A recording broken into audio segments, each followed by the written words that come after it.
his last letter. Die for others to live better. Brushed away a tear and carried on. Oh, come with us, run with us. We're gonna change the world. We'll be the main so full of praise. When we rearrange the world, we're gonna change. Come with us. Run with us. Mike's up, please. We're gonna change the world. You'll be amazed, so full of praise. When we rearrange the world, we're gonna change. Oh, come with us. Run with us. We're gonna change the world. We'll be amazed. That's enough of that. I was going to do a karaoke version, but I could not find a karaoke version of what is, let's be honest, the greatest middle-of-the-road song about protests. Which is a damn shame for all of us. It's a damn shame for everybody. There's over 700 people watching us on Periscope wanting to see if I'm going to cry like a baby or have a breakdown on the air. Well, who knows, guys, but I do know that a lot of you will be listening for the first time thinking, wow, let's have a listen to this. Oh, it's rubbish. So let's get that clear now. A lot of you will be thinking, this is absolute tosh. I can see why he wound up the sports people. When's he going to eat a fanny again? well, Catherine, funny you should mention that, because... no. They're pigs. Well, again, Catherine, funny you should mention that. Now, it's derogatory and misogynistic, and that's not what this show is about. 6 minutes in. Good evening, dear listener. My name is Iain Lee. That is Catherine Boyle. She's my producer, but she is so much more than that. She's also an irritant. Now, you are listening to the Late Night Alternative with me, Iain Lee, on Talk Radio. Lots of new listeners. I wonder why. All I was doing was writing a book. If you want to take part in the show... The nearly 900 people on Periscope. If you want to take part in the show, it's very, very simple. You pick up the telephone and you dial 0344 499 1000. 0344 499 1000. Thank you for the approving look, Catherine, as I remembered it. Well, you're doing really well. It's on a screen in front of me. Oh, okay. It will cost you pennies, probably free for most of you. And here's the thing, guys. We call you back. This call is on our dime. We call you back straight away. You can also, but I've not set it up yet, so I'll have to do that during the break. You can also Skype in, but you can't do it right now, I'm afraid. The Skype is a late night alternative. For those of you who are new to the show, thank you so much. There's 1,000 people watching on Periscope, dear God. For those of you who are new to the show and you're waiting for the question, you're waiting for the hook, you're waiting for the agenda, there is none. We simply are. Well, I'm standing at the moment because I'm full of joie de vivre. Catherine is sat because she's old. And I've been here all the time you were off swanning around a jungle. I was in Wales writing a book. And there is no agenda, there is nothing. We just stand and sit and we talk about things, and I've got some silly things I want to talk about, and you might have some silly things you want to talk about. Let me just say, though, for those of you who don't know, I was on I'm a Celebrity, Get Me Out of It. I'm not going to bang on about it, okay? Because I think that would be slightly dull for me to go, well, and on day 2 in the jungle. So I'm not going to bang on about it. I'll probably mention it from time to time because it has been such a strange, insane, surreal experience. The last 5 weeks, I only got back on Sunday, yesterday. The last 5 weeks have been weird and unlike anything I've ever experienced. But I'm not going to bang on about it, but it has been my point of reference for the last 5 weeks. However... You can phone me up, and you can phone me up, and you can ask me anything you want about it. Okay, you can ask me anything you want. The only thing I won't reveal is my fee. Let's just say it was very nice. Thank you very much indeed. But you can ask me anything you want. 0344 499 1000 is the telephone number if you want to give us a call. Loads of calls. Let's go to Andy. Good evening, Andy. Good evening, Andy. Is the fader up for Andy? Andy. Why can't... There we go, first day back. Why can't we hear Andy? Let's try... Oh, hang on. Is Andy for us? Maybe Andy isn't for us. Let's try this one. Good evening, David. No, do you want to go up there and help? Yeah. There we go. There we go. So we're in, guys. We're in. And already it's not working. Happy days. This is kind of how the show generally works. It normally takes me about a week after being away to get up to speed. So if you're expecting professionalism, if you're expecting skills, you ain't gonna get none of those things. It's a slapdash, merry affair where literally anything can happen. One thing I do want to ask you, while I was away, and I haven't really caught up on the news and stuff, who's died? Who died when I was away? Just as I was, a couple of days before I went in, what's his name? Charles Manson. And he said Dave Mason. Dave Mason's not dead, is he? Charles Manson died. We know that. The day before I went into the jungle, and I didn't have computers or a phone for 2 weeks I was in Australia, David Cassidy died. And you know that on this show, we love David Cassidy. This is David Cassidy friendly zone. And he died, and I was gutted. And when I know that Rodney Bewes of the Likely Lads also died. So if you could fill in who has died. Hi, Bill. Bill, you there? No. Who has died? And Bill, are you there now? I'm there, mate. I hear the crackle of a phone line. Bill, what I want to know is who has died and who has been outed as a predatory groper. Well, But maybe the second one, perhaps you shouldn't be answering because you could get us into a legal minefield. But I have seen there's been a lot about Dustin Hoffman. Oh dear. Oh, yeah, don't worry. I won't go into details, mate. No, I don't want details. No, just I don't want details. What, mate, yes. congratulations. You saved that show. Well. Honest to God, I didn't even know you. My mum told me you was going in because I was kind of just watching it. Yes. And then she said, "Oh, that guy you like on the radio, Iain Lee's going in." So I was like, "Oh, I'm going to stick with it." Yeah. And you absolutely turned it round, and mate, you and Amir and the Strawberries, mate. Well, that was the funniest one ever. Mate, thank you. It was very strange. Here's the thing, right? I've not read any of the papers about it. I've not seen much of the footage. I tell you, I've seen all the trials because I wanted to feel like a hero, and I watched the eating of the strawberries and the telling them that they got the answer wrong. I've not watched the confession, but the eating of the strawberries made me laugh out loud. And then the bit where we're sat in the Bush Telegraph and I say we've got to go and tell them, it is the tensest bit of television I have ever seen, and I did it. I made it happen. You done blinding, the trials, everything. Thank you, mate. You should be really proud of yourself. Do you know what I am? I really am proud. And what makes me the proudest is when I came home, my boys showed me a little video that they'd made themselves where their mum was cooking. Stereotypes, but that was what was going on. It's a fact. They've got a little camera and they'd made a 6-minute film of my eldest being Ant and Dec with an American accent, and my youngest doing a trial with his swimming goggles on. And so they filmed that, and then they filmed scores coming in and Stanley getting evicted. And that, to me, Bill, I thought, my boys have got it. And they now, and apparently everyone in the playground was talking about it. Their teachers were, because they didn't watch all the show. They'd just seen the trials. The teachers were talking about it. And they, you know, for the next 2 or 3 days, I'm a hero in their eyes, Bill. And if it means eating a pig's vagina, as my boy calls it, to become a hero figure, then God damn it, that's what I do. You've done it. How did you do it? Can I let you into a secret? Go on. The eating trial wasn't that bad. I was kind of hamming it up a bit. Literally. Literally. It wasn't that bad. The tastes weren't that bad. What it was the texture, right? The pig's fanny was fine. It was not a problem at all. It was tiny. God. But did you eat the ball? Did I what? Was it you who had the one where you had to eat the testicle when it was... We had a couple of testicles in my mouth. One was bull's testicles that I had to pass to Stanley via the method of a French kiss, and the other were turkey balls. That's the one. Yeah, the turkey balls. The balls were fine. Yeah, I tell you, the worst one was the camel's brain, and when I think of it, I can still feel it, something rising in my chest. That was thoroughly unpleasant. Oh my God! Honest to God, though, it was such a good show. Bill, we've got loads of new listeners. We've got 1,500 people watching on Periscope. A lot of them won't know who you are and what you're famous for. Could you please sum up my jungle experience using song? Oh yeah, Iain Lee, he went into the jungle. He was like a flaming mongrel when he said they all looked rough. Then they started acting tough, and then he showed he was the real tough one, and he passed all the trials.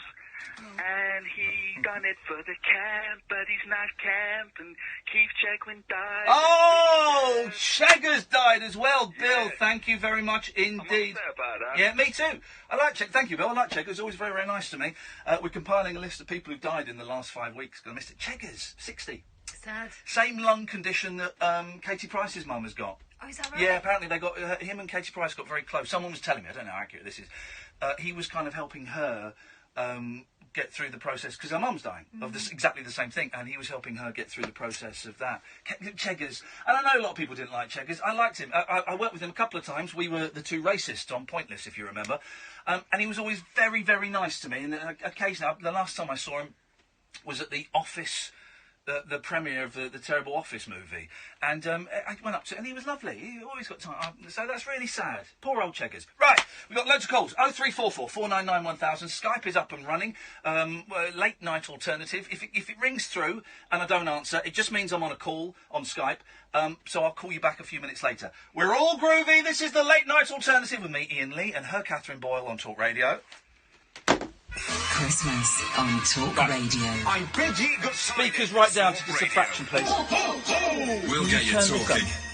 Hello, I'm Iain McKellen. I want you to join me in supporting Crisis this Christmas. Hey guys! Times are tough. While we're safe and warm inside, thousands of homeless people will be sleeping on the freezing streets.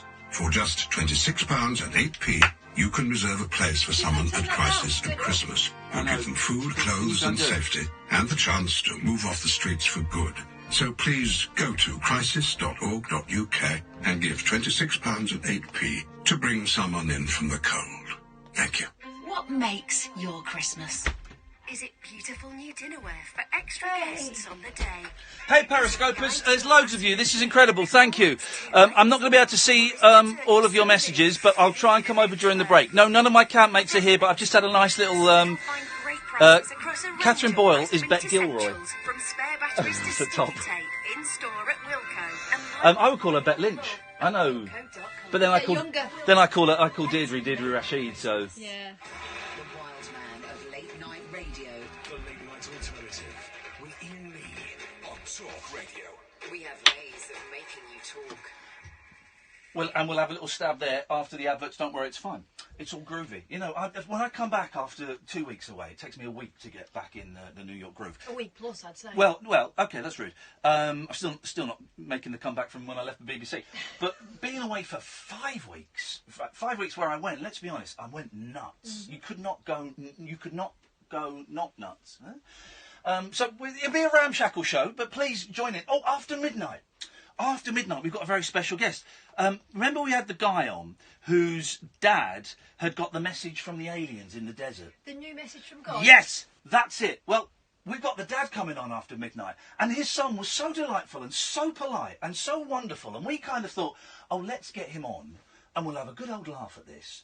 But he was so charming, wasn't he? He was so charming. Well, because it was all peace and love. It's stuff that we can all aspire to, isn't Yep. it, surely? Yep, exactly. He's coming on after midnight. Yeah. And he was a nice guy, so I'm really looking forward to talking to his dad. Really looking forward to it. So we're going to have that. So many calls. Let's try Angela. Good evening, Angela. Good evening, Ian. Would you- Are you putting on your posh voice? She is. Yeah, Heavy she's breathing. doing her posh voice. Hello, Ian. Anyway, it's good to have a bit back. It's good to be back. I only got back yesterday. I'm absolutely out of it. Do you still get heavy breathing phone calls? Because they were big in the 70s and 80s. But do you still... Because you could dial up a random number and just go... Could you? Well, no, I'm saying you could now. You could do it now. Oh. I'm tempted to phone up a random number and do a heavy breathing. How much trouble will we get into? A lot. Well, hang on a minute. Things have moved on now. People send the pictures of the privates, don't they? How? I mean, well, I suppose so. Don't do that at home. No, don't. Oh God, no, Don't please. do it out. Okay. Don't do it. I'll tell you what we'll do. We'll stay there, Angela. We're going to do a heavy breathing phone call. Right, 0. We'll do it in another country so we don't get in trouble. 0011. That's America, isn't it? Oh God, who are we ringing? Hang on a minute. We're going to do a heavy breathing phone call. Let's audition for this. See who's got the best heavy breathing. Okay, so this is one. Kathy, do yours. Oh. Angela, try yours. Oh no, you sound like an asthmatic who's dying. Kath, it's you. No, I don't want to do it. You're doing it. No, I'm supposed to be the one who's in charge. No. Yeah, so don't say anything. It's McDonald's in New York. They won't. No, Just do it. I'm not doing Do it. it. No. Oh, lucky for you, it didn't. What did I dial wrong there? I'm not going to be a McPervert. 0011. That's America, isn't it? 001. When I just said 0011, you went yes. I meant no. 001. 212. Stay there, Angela. No worries. Okay. All right, you ready, Kath? I'm not doing it. Do it. No. Just do it. No. He's an insane clown. He won't mind. You will.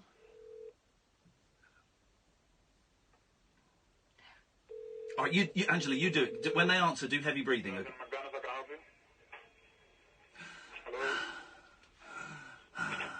There you go. They That's hung the up. correct response. There we go. He hung up. All right, fair enough. Fair play.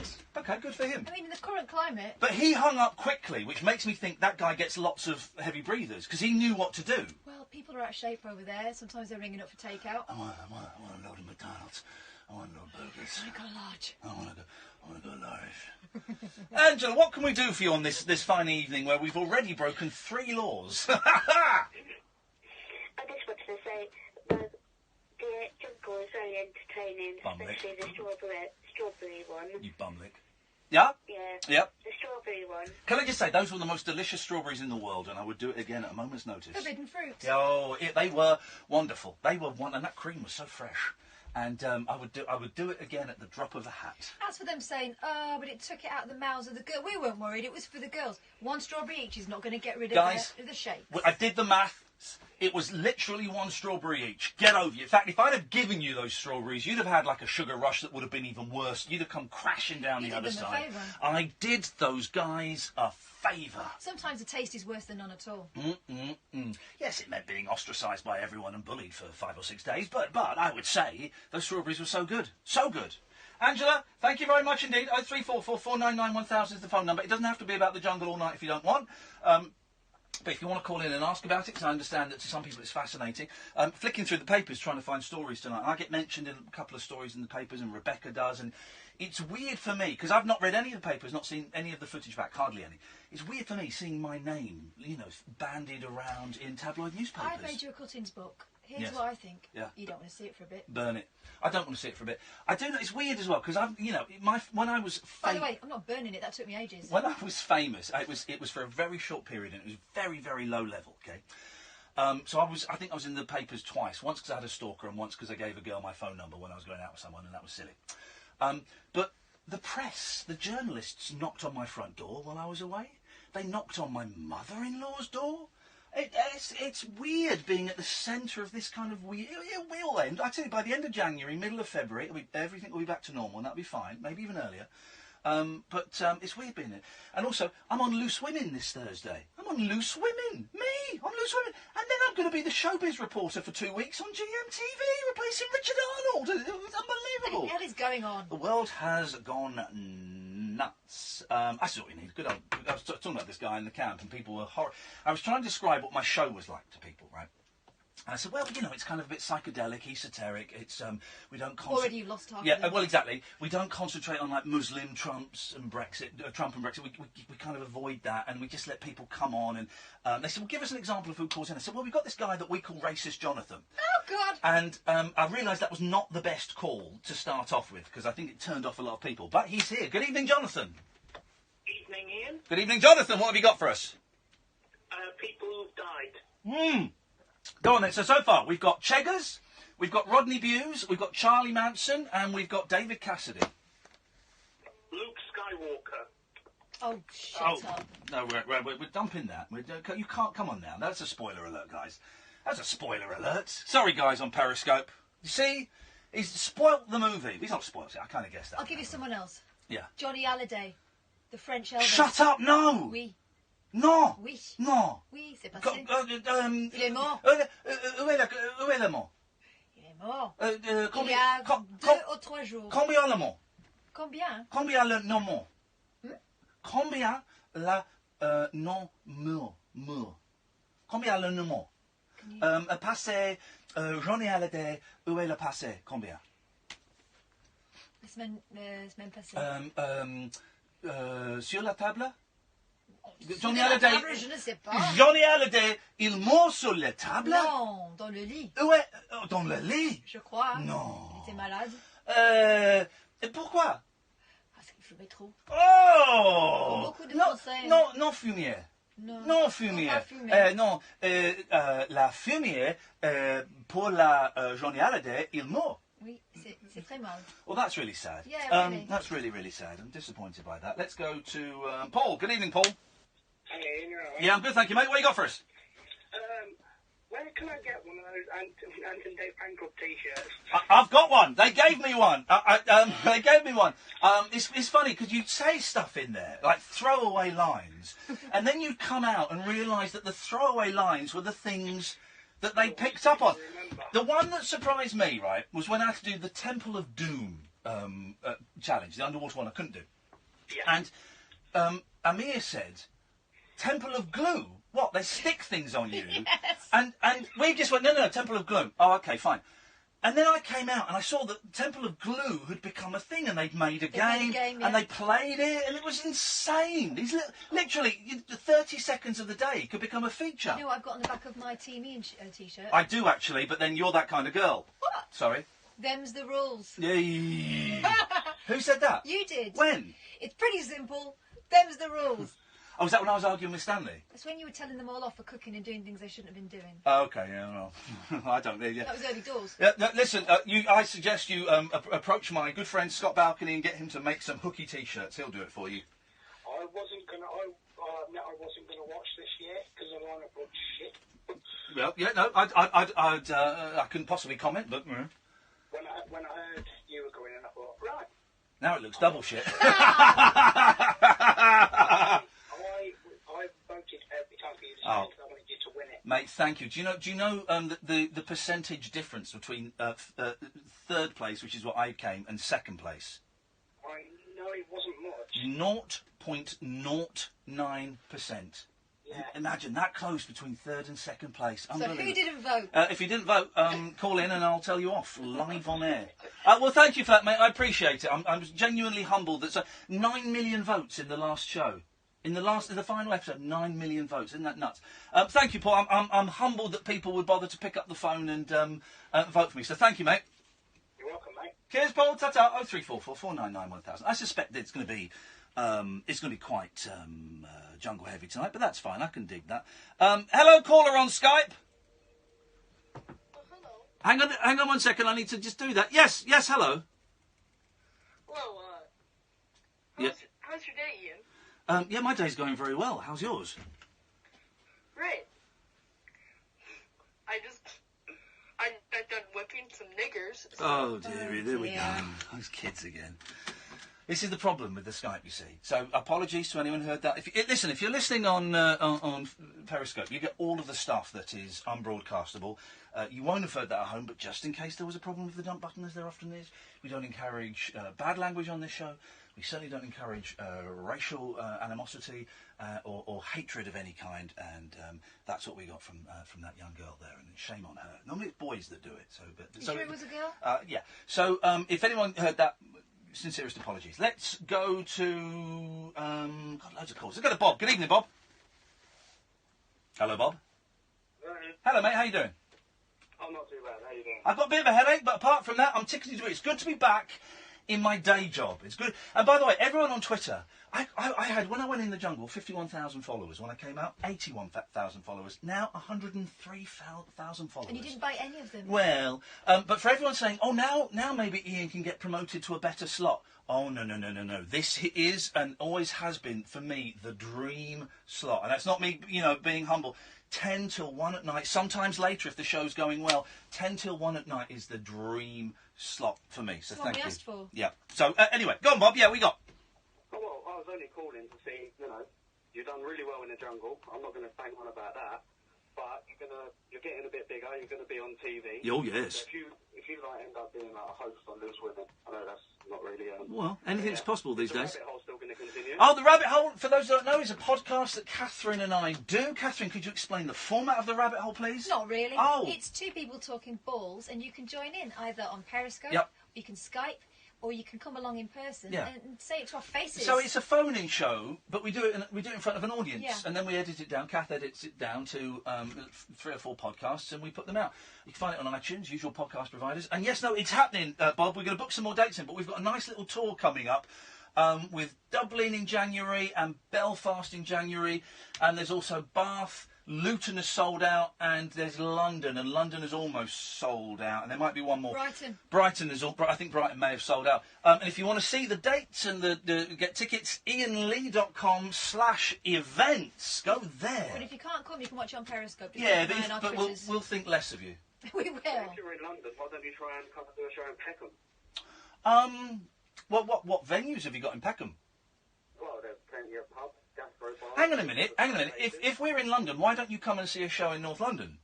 Oh, I will, but it's down the other side of the river. I'd rather you come to my side Well, of the river. Well, should we come round to your house? That'd be more convenient. Hey, Bob, here's an idea. Shall we come round to your... Hang on a minute. This is actually a great idea. Bob, can me and Catherine come round to your house and do a rabbit hole? Of course you can. All right, and here's the thing. You can bring friends, obviously. It's your house. But we are... Would you be OK with us selling 10 tickets for random? Would you? Well, I would be, but at the moment, I've got a newborn baby. Here we go. Oh, here we go. Newborn baby. So he can be part of the show. Would you? I'm actually trying to wind him as we speak. Oh, mate, I am the best baby winder. I am the best. I was always the best because I would do it the best method, not over the shoulder, over the knee. You rock them back and forth over the knee. Over the forearm. Yeah. We tried that one. Over my knee right now. And here's the thing. You get a big burp, and my wife would go. All right, give him back. I say, no. I can feel one. I can feel one more in there. Yeah, I was the master. Bob, listen, I'm not going to put you on the spot, but send me an email, Iain@iainlee.com, and if you're seriously up for it, we'll come and record a rabbit hole at your house. Brilliant. All right, nice one, mate. Yeah. Thank you very much. There we go. It just goes to show, careful what you wish for. We'll sell tickets to Bob's house. This is brilliant, isn't it? This is brilliant. We're going to sell 10 tickets, 10 Willy Wonka golden tickets to Bob's house. This is amazing. So that's what we're going to do. We've got ages to go yet. 0344 499 1000. We've got Darren, Claire, Gary, Babcock, Caddick and John. And Luke as well, I can see. So it's a busy old night. But call up. We call you straight back, or we might call you back a little bit later if there's a big old queue. But we'll call you back. You can come on and talk about anything. It doesn't have to be all about the jungle, but I understand why there might be a certain fascination. Things I want to know is who has died, and this has got to be, but slight tangent. This has got to be the least prepared I've ever been for any Christmas in terms of buying stuff and feeling it. 0344 499 1000, the late night alternative with me, Iain Lee, her Catherine Boyle, only on Talk Radio. You've watched the cult TV show. You've seen the controversial opera. You're right. You've read the best-selling book. I'm fine, thanks. Drunk being... We're down to 800 Now, check out the Jerry viewers. Springer Radio Show right here only. Well, the thing is, people keep calling me up to ask about it. So, after-hours conversation, recreation, and just a little caffeination. So you can get in my coat pocket one of them. Susan Tom Foolery on the Jerry Springer Radio Show this Saturday from midnight. Only Talk Radio. We'll get you talking. Across the UK, online and on DAB. The Late Night Alternative with Iain Lee on Talk Radio. 0344 499 1000 is the telephone number. Loads of calls. Where was that one? Let's go to John. Good evening, John. Hello? Hello, John. How are you doing? Yeah, not too bad. How are you? I'm all right. I've got a bit of a headache, mate. I only got back home yesterday morning. I've got a headache and I'm a bit wired. But apart from that, I am groovy. It's good to be back at work. That is good, and it's been an amazing couple of weeks as a sort of a long time on and off listener. It's been amazing. Oh, well, thank you, man. I hope you enjoyed it, because I didn't. Wow. Right. I think the biggest thing has been, in terms of you basically, I don't know if you quite realise, but essentially you were the glue to that show, because... Oh. Go on. Where have you... Say that again. Your phone went... Like, did you just go underwater or something? Wow, you know all about that, but... I wouldn't, apparently. Basically, you were the glue to the show, because the bits when you were in the... talking to the camera in the diary room, can't remember the name of it. Oh, yeah, the Bush Telegraph, yeah. Yeah, the Telegraph.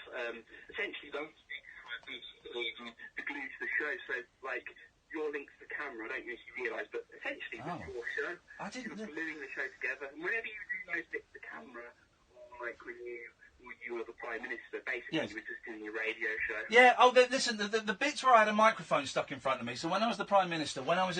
I'd love going in the Bush Telegraph to talk, because they just let you talk for ages. But there was once when one of the producers said, Ian, can you just hurry this up, please? It's really late. I was like, oh, I'm so sorry. But I would just go in there and talk, and talk for ages. Well, I thank you for that. That's kind of when we saw the real Ian. Yeah. We saw the real Ian. Yeah. Here's the weird thing as well, because I've not watched it back, and I probably won't, but... I remember thinking, I wonder if I'm even in this show. This was one of the things I was going to ask you, Kath. Was I in it much? But you did ask me that, and I had to stifle a coughing fit. Because I think we probably heard more of Ian Lee than anyone else in that show. That's the thing. Good. That'll learn him. You performed poorly because you didn't come second. Yeah. Yes. Well, yeah. Listen, I am so thrilled with third. I could not believe it to get to that final. It was because I wanted to go out first. And then I thought, well, Chappie went, I was surprised. I thought, all right, well, that's because I've got immunity, so I'll go out second. Then Kez went. I thought, all right, well, okay, I'll be third. And when Becky went out, I thought, oh, hang on a minute. Something has shifted here. This isn't quite working out how I thought. And at that point, once the fourth person went, I kind of thought, oh, I wouldn't mind getting to the final five now. I was kind of keen for that. But I nearly walked out of it twice. There was twice I went in and said, I can't do it. I'm going home. And they talked me off the ledge. About you playing a game, though. I know. It's like you were just in there. You were just yourself. I was. There were stupid people in there, wasn't there? Well, I'm not going to say they were stupid, but there was one person who was definitely thick. There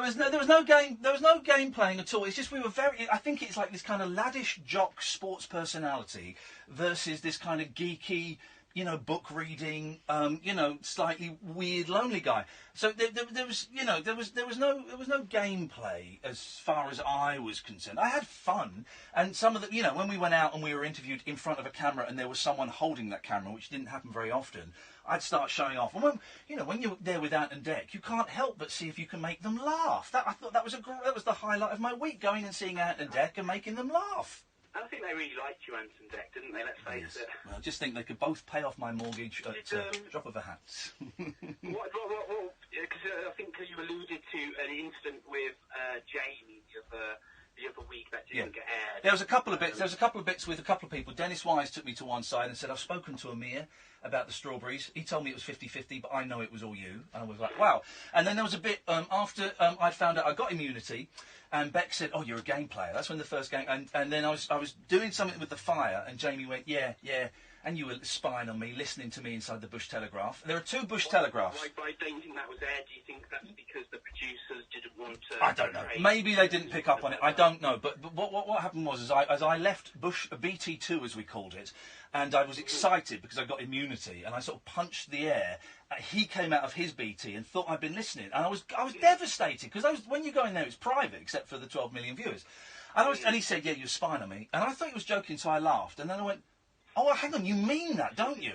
So I just went and sat on my hammock for a bit until he came over and apologised. So do you think the reason they didn't show that is because it was kind of more of a production thing in terms of they didn't want... Who knows? Who knows what they picked and what they didn't pick and the reasons for it? I have no idea. And one last question. I sad that you didn't get to meet Jack Maynard. Who's Jack Maynard? He was in... Do you not know? Do you really not know? Oh, he was the lad that got kicked out. It's not sad that I didn't get to meet him. I thought it was sad that he went... Because here's the thing, no one in the camp knew why he'd gone. They thought he'd had enough and walked out. And it wasn't until Kez came in and said... Because she'd read the papers and I wasn't allowed to read papers or anything. She said, oh, no, there was something to do with Twitter. And that's why he got taken out. So, no, but I was worried for him. When he was younger, basically. Yeah, I was worried for him because he's a young lad, but he seems okay, so that's fine. Good for him. Okay. John, thank you very much, mate. 0344 499 1000. Doesn't have to all be about this, guys, and I know that some of you on Periscope, stop talking about it. We'll talk about other stuff, but if you want to call in and ask questions, you can do. You can ask me anything except the fee. You can ask me the fee, I'm not going to tell you, but anything else I'm trying to think of a way to end that sentence. I can't, so we'll just leave it hanging. 0344 499 1000, the late night alternative with me, Iain Lee, on Talk Radio. I don't know, it's kind of lacking in a Christmas theme. Talk Radio, we'll get you talking. Ho, ho, ho! Ho, ho. I am not based in an office. office. I am based in the fields. Jen runs the Split Screen Coffee Company. The ability to access Sage from different places. Hey, Periscopers, I'm going to try and be more inclusive. We're hovering around the 700, 800 mark, which is great. From Sage Business Cloud, with a free 30-day trial of Sage Accounting. Realise your business ambition. Visit sage.co.uk/free trial. Sage Business Cloud, helping you manage everything. What is this radio show usually about? Nothing. Sage, build on. Love you too. You can say anything to a mate. Max Clifford died. Yep, that's true. Call him every name under the sun. Wind him up. Bring him Good luck with your mocks. Tell him stuff you know. Yeah, Dennis and I have been texting tonight. Because they're proper mates. Miss you. I don't know who you are, so I'm not going to say I missed you. You say what you feel. Thanks, Laura. Glad you're enjoying it.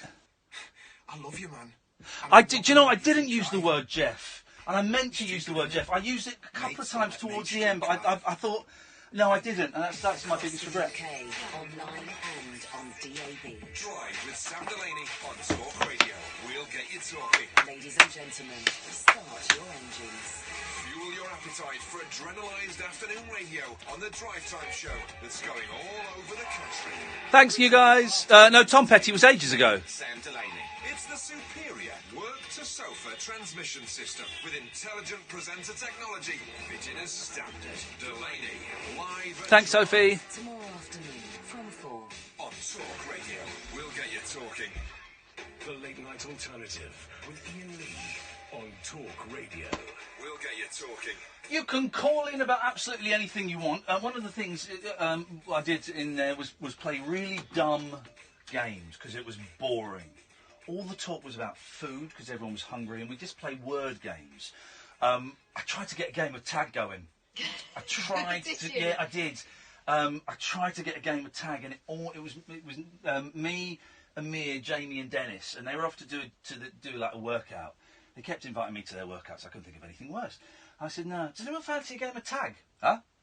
Tag? You know, I just we could have a quick run around." And Amir was up for it, of course. Of course he was. But then it didn't happen, and I didn't want to push it again. But that would have been great. But we do word games, and most of them are rubbish, except the ones I came up with. So here's a game.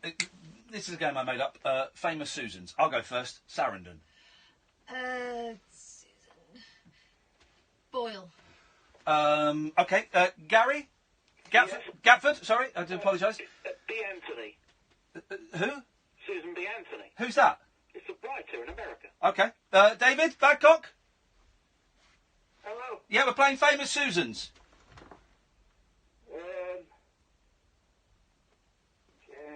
It's a tough game. 5, 4, 3, 2. Susan from Neighbours. Susan from Neighbours. Who's Susan from Neighbours? Who's she? Kennedy. Well, okay. Do we? Here's the thing. I don't think we allow characters. No. So you're out. Susan Day, who played David Cassidy's sister in the Partridge Family. Susan George, was she one? Yep. Well, yeah, she was. Gafford. Are you allowing Suzanne's? No, mate. It's Famous Susans. Okay. Susan Mackenzie. And just tell us who Susan Mackenzie is.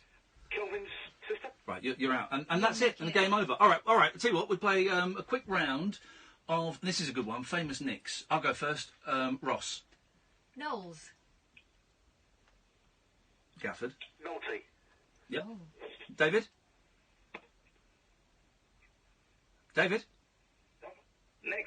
Neil Buchanan. Nick Buchanan. Who's that? He discovered penicillin. Shut up. That was Louis Pasteur, wasn't it? Someone. No, not Nick Buchanan. Sorry. Okay, so it's my turn. Famous Nicks. Nick Ross. No, I said that. Yeah. Nick Owen. I meant Nick Owen. Oh yeah. Yeah. Nick Cage. Mm-hmm. Nick Kershaw. Oh yeah. Hang on, go back one. No. Who did you say? Too late. You went over it. Okay, Nick. Of course, it's Nicolas Cage, but we'll allow that. Nick to his friend. Nick.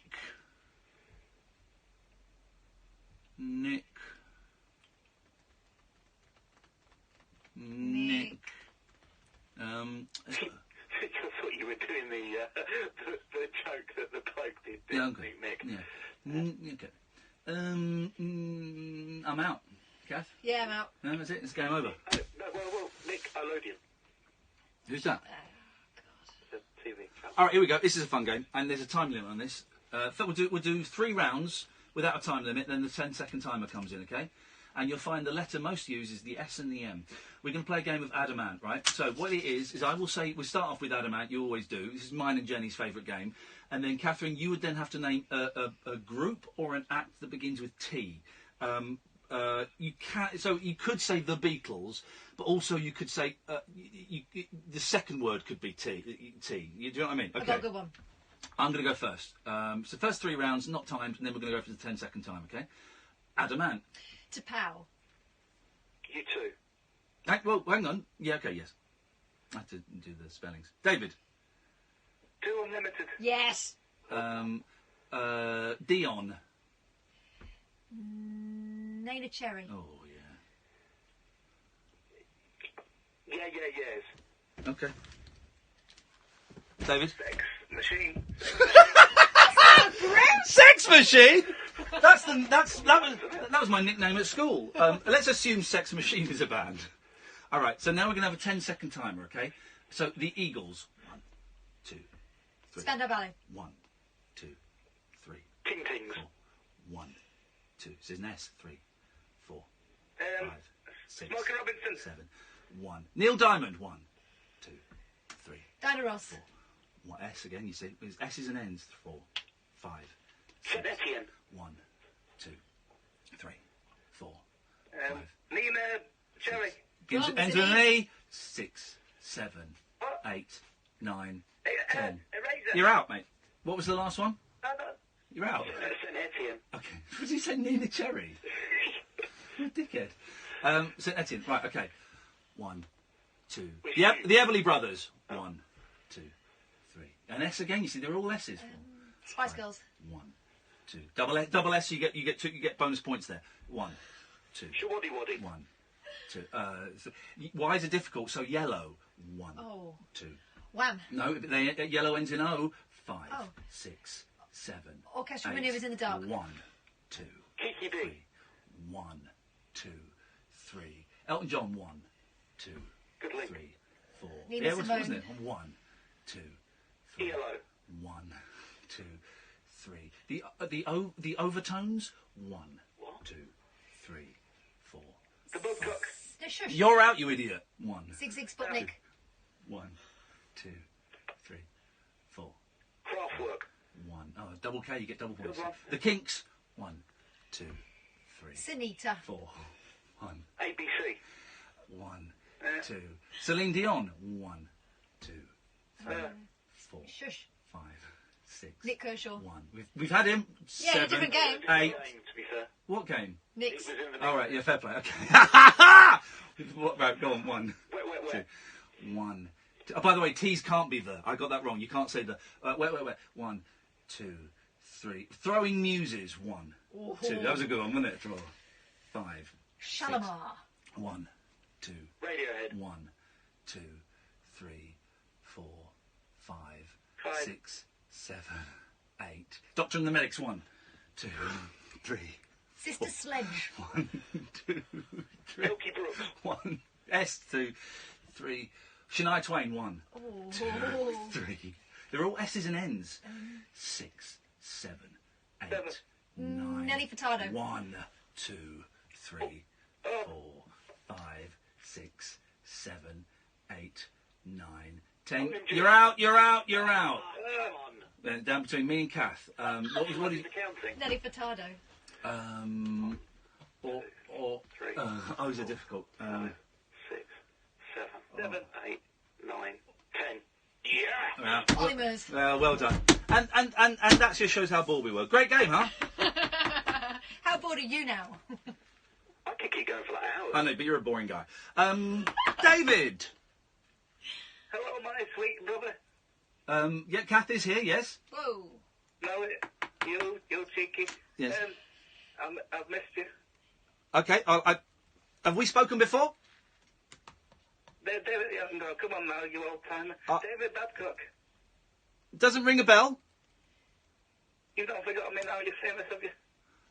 Well, if you've called before, then you've called before. I'll take your word for it, David. Oh, you're the he's the Ursat psychic, isn't he? That's it. Yes. Okay. Brilliant. A paranormal investigator, actually. UK's leading Well, let's have a look. We've got a rundown of all the people that have died in the last 5 weeks. So, we have Manson, Cassidy, Chegwin, Cheggers, Ali Day. Ali Day. Oui. Mais oui. Also, Max Clifford. And Buse. Anyone else? You'd know, because you'll have spoken to them when he got to the hard C. Backstabbing, snidey little... I was like, okay, no, fine. So when we get a chance, an out time would be delightful, but there's no rush. I assume we've got another 4 or 5 minutes, so let's go and talk to... let's go and talk to Sheila. Hello, Sheila. Hi, Ian. How you doing? I've spoken to you before, actually, and I just wanted to call, because a few calls back, you were talking about London and someone was going over the country to see you. Yes. And you were Well, hang on. Bob wasn't going over the country. He was travelling from South London to North London. I'm moaning about it. Yeah, it's a tube. South London, and I understand that. I so understand that. It's a tube ride with a maximum of 2 changes. Okay, we don't really have the tube in a lot of South London. That's true. Still. That's true. We can get a bus to the tube. We do. We're getting it. But I was just going to say, Or an Uber. I would love to have you and Kath in my house. Oh. You're most welcome to do your show here. You sound too keen. Yeah. Would you let us out again? Would we go into a room and turn the light and it's an Iain and Kath shrine? You mentalist. Absolutely not. It's going to be me, my flatmate, who is an absolute avid follower of you on Twitter, which I'm not, because I don't really do Twitter, but and my dog. And that'll be it. Well, here's the thing, but you're in South... How close are you to Peckham? Not really. I'm nearer to Greenwich. Okay, but it's still, it's still quite near to Peckham. So we're trying to... I don't know. The idea was we try and get out of London a bit, that's all. But, all right. No. Okay, but on the border of Kent, how does that fit? Okay, I tell you what, I am certainly not... I can walk to Kent from where I am. Okay, right. Okay. I am certainly not against the idea. Send me an email, ian@iainlee.com, and do you know what? We'll probably come and do it. It'll be later next year, maybe sort of May, June time, but we'll come and do it. Okay, can I add to the famous Nicks? Yeah. Can I say, obviously being Christmas time, Saint Nick, and also can I mention one of my heroes, Nick Berry? Oh, Sheila, you're great. I really struggle with the Knicks. You're great. Thank you very much for that. Oh, sorry, you were saying something. I still haven't got an out time. Maybe there might be a screen differential. Could you go and sort for me, please, while I speak to Claire? Good evening, Claire. Claire, that's you, Claire. Oh, hello. Hello, Claire. Hi, it's because I'm watching you as well. Can you see it? Hello, Claire. I'm waving to you. Oh, yeah, I see that. Yeah. I know you didn't want to talk about the show, but I just wanted to say that I loved you on it and you had my votes from the start, totally. Oh, thank you. Well, thank you very much. Genuinely, I'm humbled that people would vote for little old me. I still haven't got it on my screen, by the way, guys. If you think that problem has been solved, it certainly hasn't. So maybe you want to jot it down on a bit of paper. I still haven't got it. It's fine. Oh, there it is. Beautiful. Thank you. Sorry, Claire. Boring technicals. When I've been away, I forget how to do a radio show. You see, so I'm going. Where's the? Isn't there supposed to be a thing? But the thing is there now, so that's good. Well, thank you, Claire. I'm glad you enjoyed it. Thank you very much. Oh, yeah. I also wanted to know: are you doing any shows in Scotland? No, we aren't. But we are hoping to do one in Glasgow, and someone I need to reply to. I had 700 emails when I came out, so I couldn't reply to everyone. But someone is helping us source a venue in Glasgow, and I need to send her some potential dates. And we're hoping to do at least one, maybe 2 shows at the Edinburgh Festival. All right, okay, yeah, I'm there every year anyway. Okay, fine. So that's the plan, and we have sorely neglected Scotland. And that is remiss of us with my Scottish heritage and the fact that we love Scotland as well. So, no, we will be definitely next year, definitely Glasgow and Edinburgh at some point. And we may even go, I like the idea of going like way north, way north to like a tiny little village and doing it. Completely impractical and would suck money out of our wallets and purses. But I quite like the idea of doing that in a little village where nobody knows us. That'll be fun, wouldn't it? It's great up north. I've been there a lot. Oh, it's stunning. It's stunning. It's some of the best scenery in the world. So yes, Claire, we will do.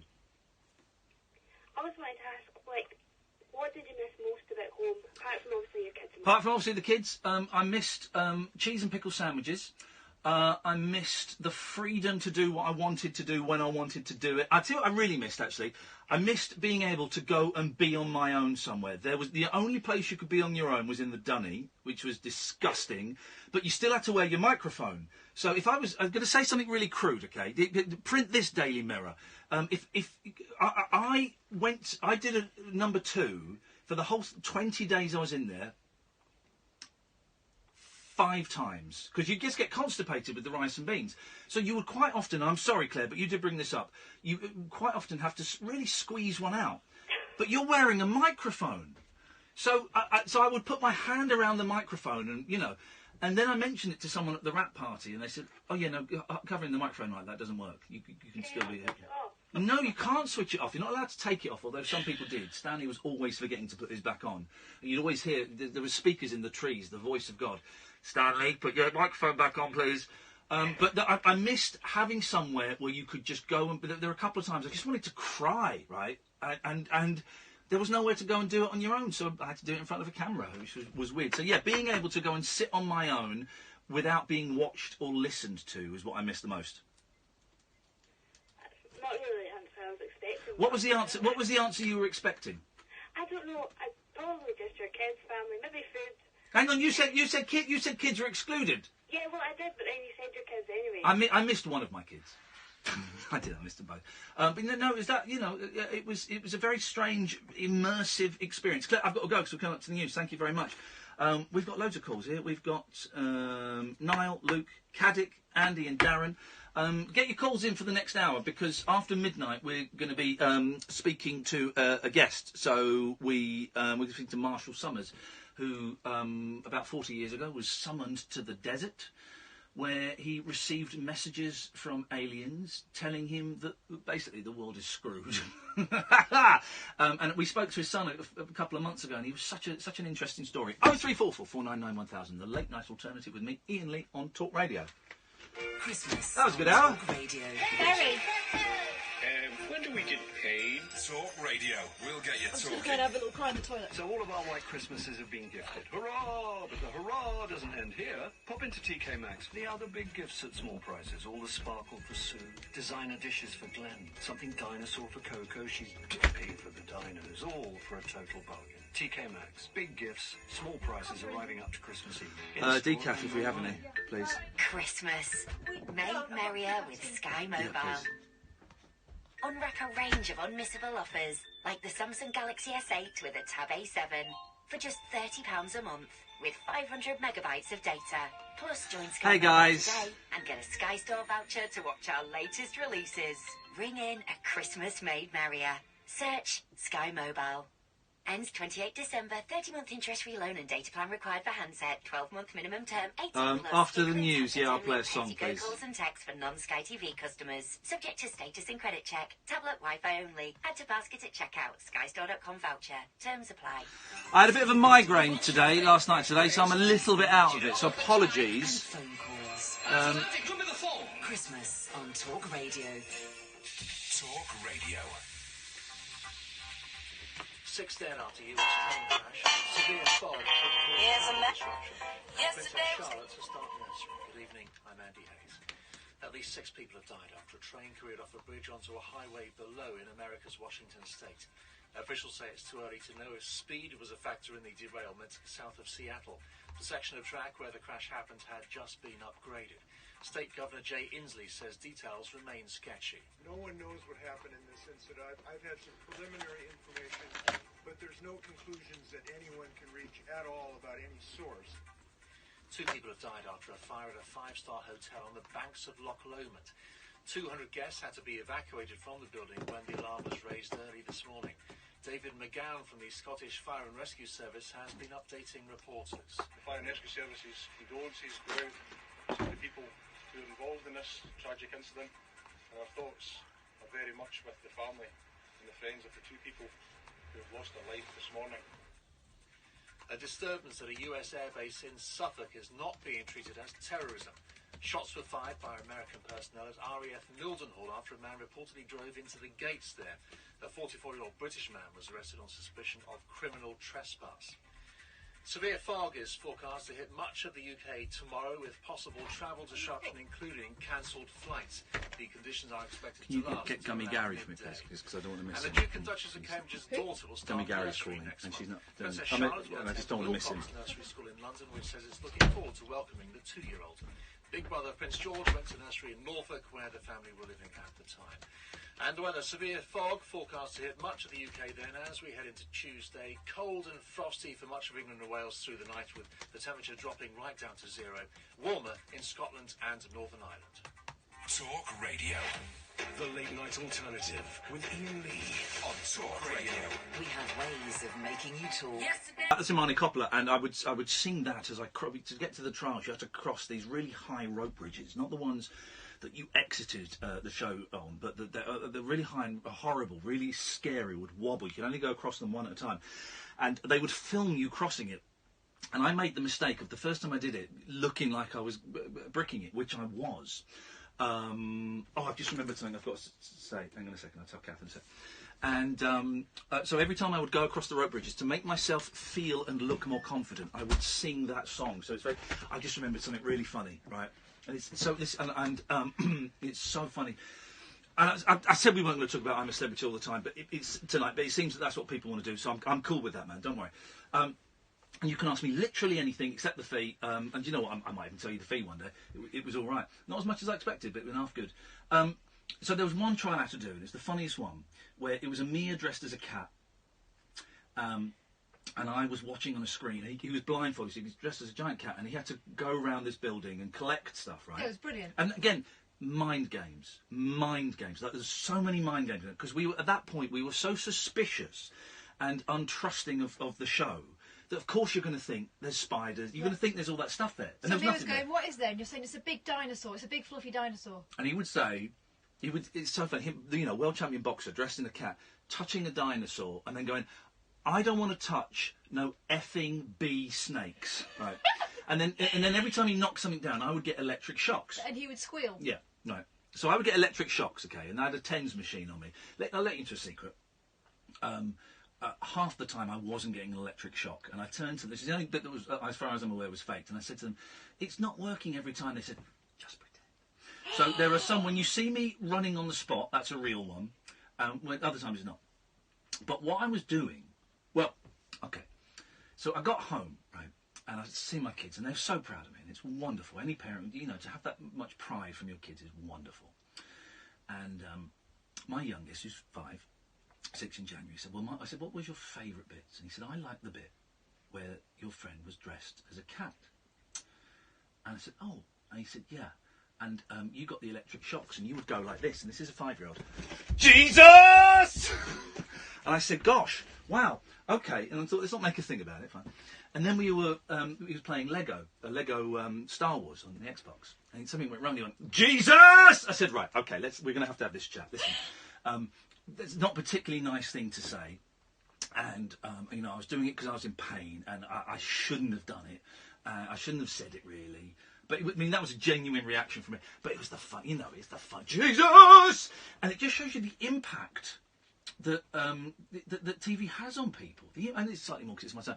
But they're thrilled because I've given them the hat that I wore. I gave them the hat. And as far as I'm aware, here's something for the Sun. You can print this in your papers tomorrow.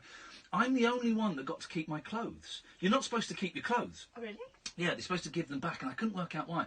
But I got the wardrobe lady loved me so much. She said, Iain, it's great to see real men being portrayed. You should be very proud of yourself. Where's she from? Delhi. And she said, you know what?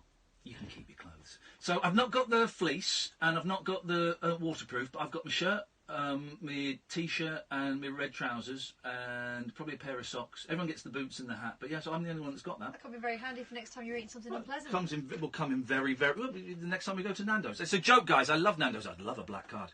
No, it'll come in very, very handy for when next time I'm skint and I can put them on eBay.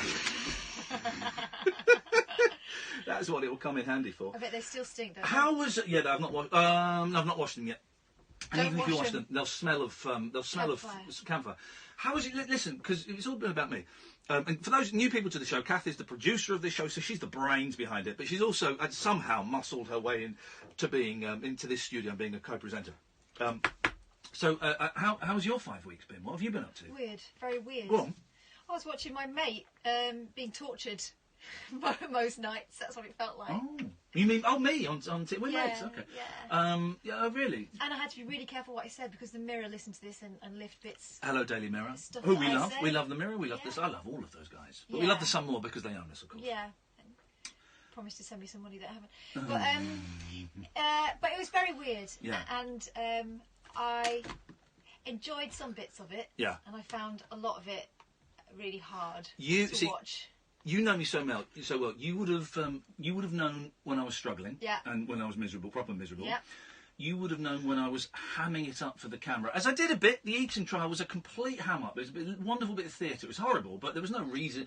You know, I was nearly sick with the camel's brains, but the rest of it was pure theatre. Scorpions, it was like having 20 fingernails in your mouth. There's a little sac in the scorpion. When it bursts, this bitter taste comes out.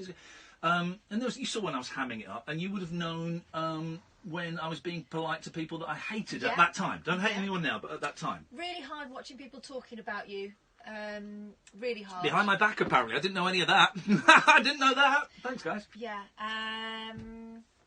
But you know, it was interesting. I think I'm glad it's over. Back to one side. How's the rest of your last 5 weeks been?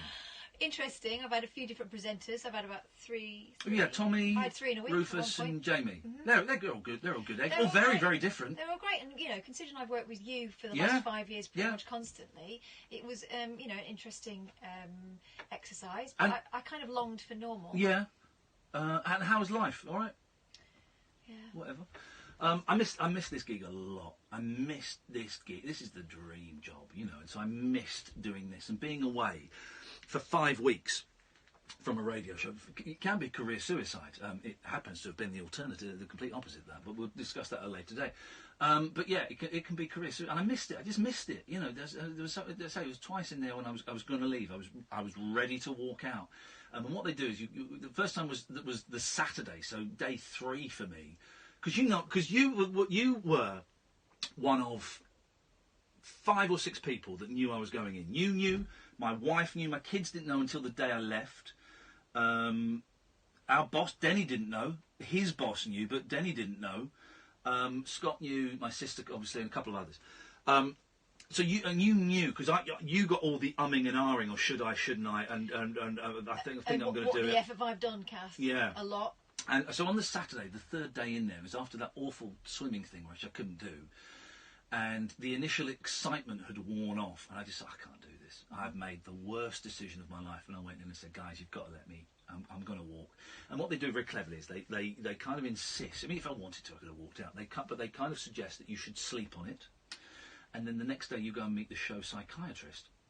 And so I went to meet the show psychiatrist, and there was a film crew outside. And the chat with the psychiatrist is private. You take your microphone off, and it's behind closed doors. The only time, that and when you go and see Dr. Bob, the only time when you're behind closed doors. And I said, why is there a film crew here? Of course, they were waiting for me to walk out and film me walking out. They were ready to go. And the psychiatrist told me off in a very firm way. She told me off and suggested I'd be better off staying. And then the second time was right towards the end. It was the day after Shappy left and the evictions had started. And you know, to some people, it turns out outside that to the shy, introverted people who aren't in the in crowd, I was becoming a little bit of a folk hero. I don't think that's too much of a thing to say. But I, of course, had no idea of this. But the people that I was saying I wanted to leave to, the production crew, did know this. And there was a lovely... We got to speak to 3 people in the BT who we never met. But there was a lovely lady called Laura, who I think I'm going to be very good friends with. And she obviously knew that actually outside I was looking good, looking all right. And she was very gently, without breaking the rules, kind of saying, well, you just don't know how people outside are perceiving you. Maybe you're being perceived in a good way. Perhaps you should... So, no, I can't be. People hate me because I'm a tosser. Weird old thing. Meanwhile, people out here were saying, do you think he'll walk? And I went, I think he knows himself, and if he walks, he walks. Yeah. Yeah, but then they reminded me, if you walk, you don't get paid. I went, yes, right. Thanks very much indeed. Let's have a quick break, then we'll be back. We've got Niall, Stephen, Katie, loads of people, loads of new people as well. Thank you very much indeed. This is the Late Night Alternative with Iain Lee on Talk Radio. socks, sprouts, and a selection box of supercharged conversation. Meet the new star of the Christmas show. Christmas on Talk Radio. We'll get you talking. Hello, I'm Ian McKellen. I want you to join me in supporting Crisis this Christmas. Times are tough. While we are safe and warm inside, thousands of homeless people will be sleeping on the freezing streets. For just £26 and 8p, you can reserve a place for someone at Crisis at Christmas. You'll give them food, clothes and safety, and the chance to move off the streets for good. So please go to crisis.org.uk and give £26 and 8p to bring someone in from the cold. Thank you. You can say anything to a mate. Anything. Call them every name under the sun. Wind them up. Bring them down a peg. Tell them stuff you never thought you'd tell anyone. Because they're proper mates. Like brothers. When it's a mate, you say what you feel like saying. The young gentleman that Except phoned up and dropped the N-bomb has I love tweeted you, man. me. Did you And just I'm block not me on gonna let you Skype? drink drive. Yeah, I'm blocking you on Twitter, you Stupid, massive isn't idiot. it? Mates don't let Cool. mates drink drive. Think. Who is it? The Late Night Alternative with Iain Lee. Unfiltered night talk with the original king of unconventional conversation on Talk Radio. We have ways of making you talk.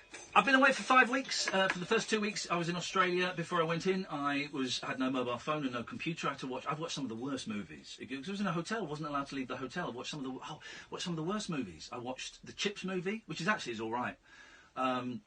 Watched The Hitman's Bodyguard, and these are all at $20 a pop. I'll tell you what was good. I really enjoyed The Big Sick. All right, you told me about that. Oh, I loved that. I thought it was brilliant. I thought it would be soppy and rubbish. It was wonderful. It was heartwarming. Absolutely wonderful. Really loved that. Yeah, it was really good. Let's go to some call. Go on, so what are you going to say? Did you catch up with A Good Place? Yeah, I finished A Good Place. That's Good, great series. Guys, if you want a good series, I don't know if I mentioned it before I went away. If you want a good series, Netflix, The Good Place. Ted Danson, Kristen Bell. And basically this woman dies and she goes to heaven. They don't call it heaven, they call it the good place, with hilarious consequences. I'm not going to say any more because it's so clever, it's so funny, it's so innovative, and it's got at least two of the best ever... Wait, what? I've ever seen in anything. I nicked it. I used it in the jungle once when they when I thought that I was on a bit of a winning streak. I spent all day practising a wait what for when Aunt Dex said, "Ian, it's not you." The Good Place. It's on Netflix. It's so good. It's beautiful. It looks beautiful. Danson's wonderful. Although I do find myself trying to find the join in his wig. And That is a good series. Most of it's wig. I think the only bit that is real hair is just this little bit at the back. No, fringe. No, that's not real. Yeah. No. Because you can see roots. No. What I think he's done is he's grown his fringe, and then he's got the weave in I don't think the fringe middle, is and real. he's brushed it over. I don't think the fringe is real. Of course it is. Well, okay. Fun game. Spot Ted Danson's wig.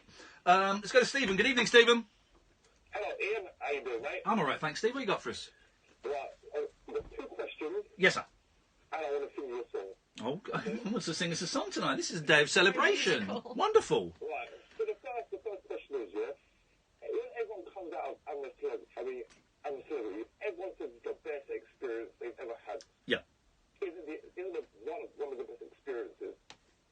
Are you asking me, was it one of the best experiences I'd ever had? No. I mean, apart from the bullying that you said wasn't bullying. Yeah, no, it wasn't. It wasn't one of the best experiences. It was one of the most intense experiences. It was one of the weirdest experiences. I cannot tell you how weird it is to be in that bubble. You're in a bubble, right? And then suddenly, like that, you walk across a bridge and you are out of the bubble, and it's noisy and it's colourful and there are people shouting at you. It was not one of the best experiences I've ever had by a long way, because for 2/3 of it I was miserable. But I'm glad I did it. I'm really glad I did it.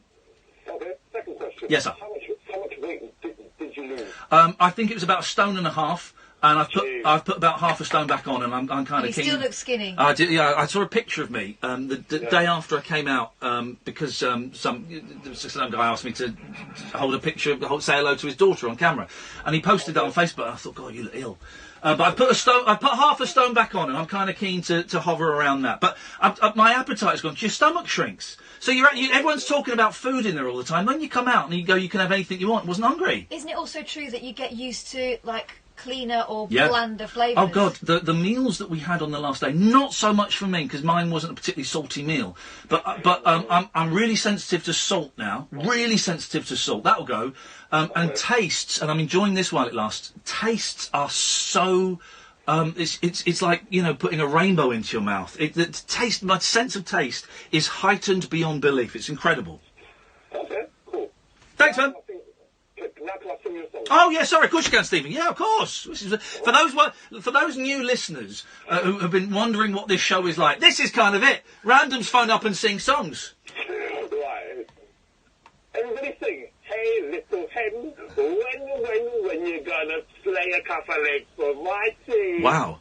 Does that bloke still phone in? No, he doesn't. Years and years ago, I did a radio show on another station, and you got it slightly wrong. This is the song. Hey, little hen, when will you lay me an egg for my tea? Hey, little hen, when will you da. I don't know what the words are. Da. I've got to find it. Hang on a minute. No, he doesn't, but I do know, because I met him once. Really nice guy. He was a pornographer. Yeah. He used to make a porno. Well, you're not a pornographer, is? Oh, Stephen's gone. He's obviously had enough. This is the Hey Little Hen song, because it's got verses and everything. Have a listen to this. This is a great song.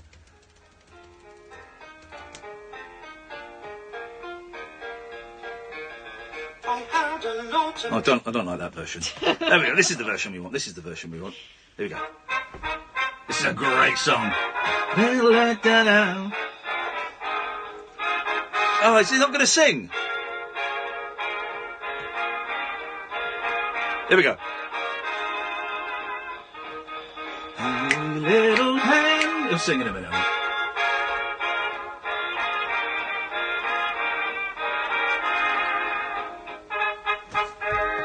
Right, he doesn't sing. Okay, this is and for those again new to the show, wondering what it's like, it will now descend into the next 40 minutes of me trying to find the correct version of Hey Little Hen. And Googling. Yes. Is what the show is a lot.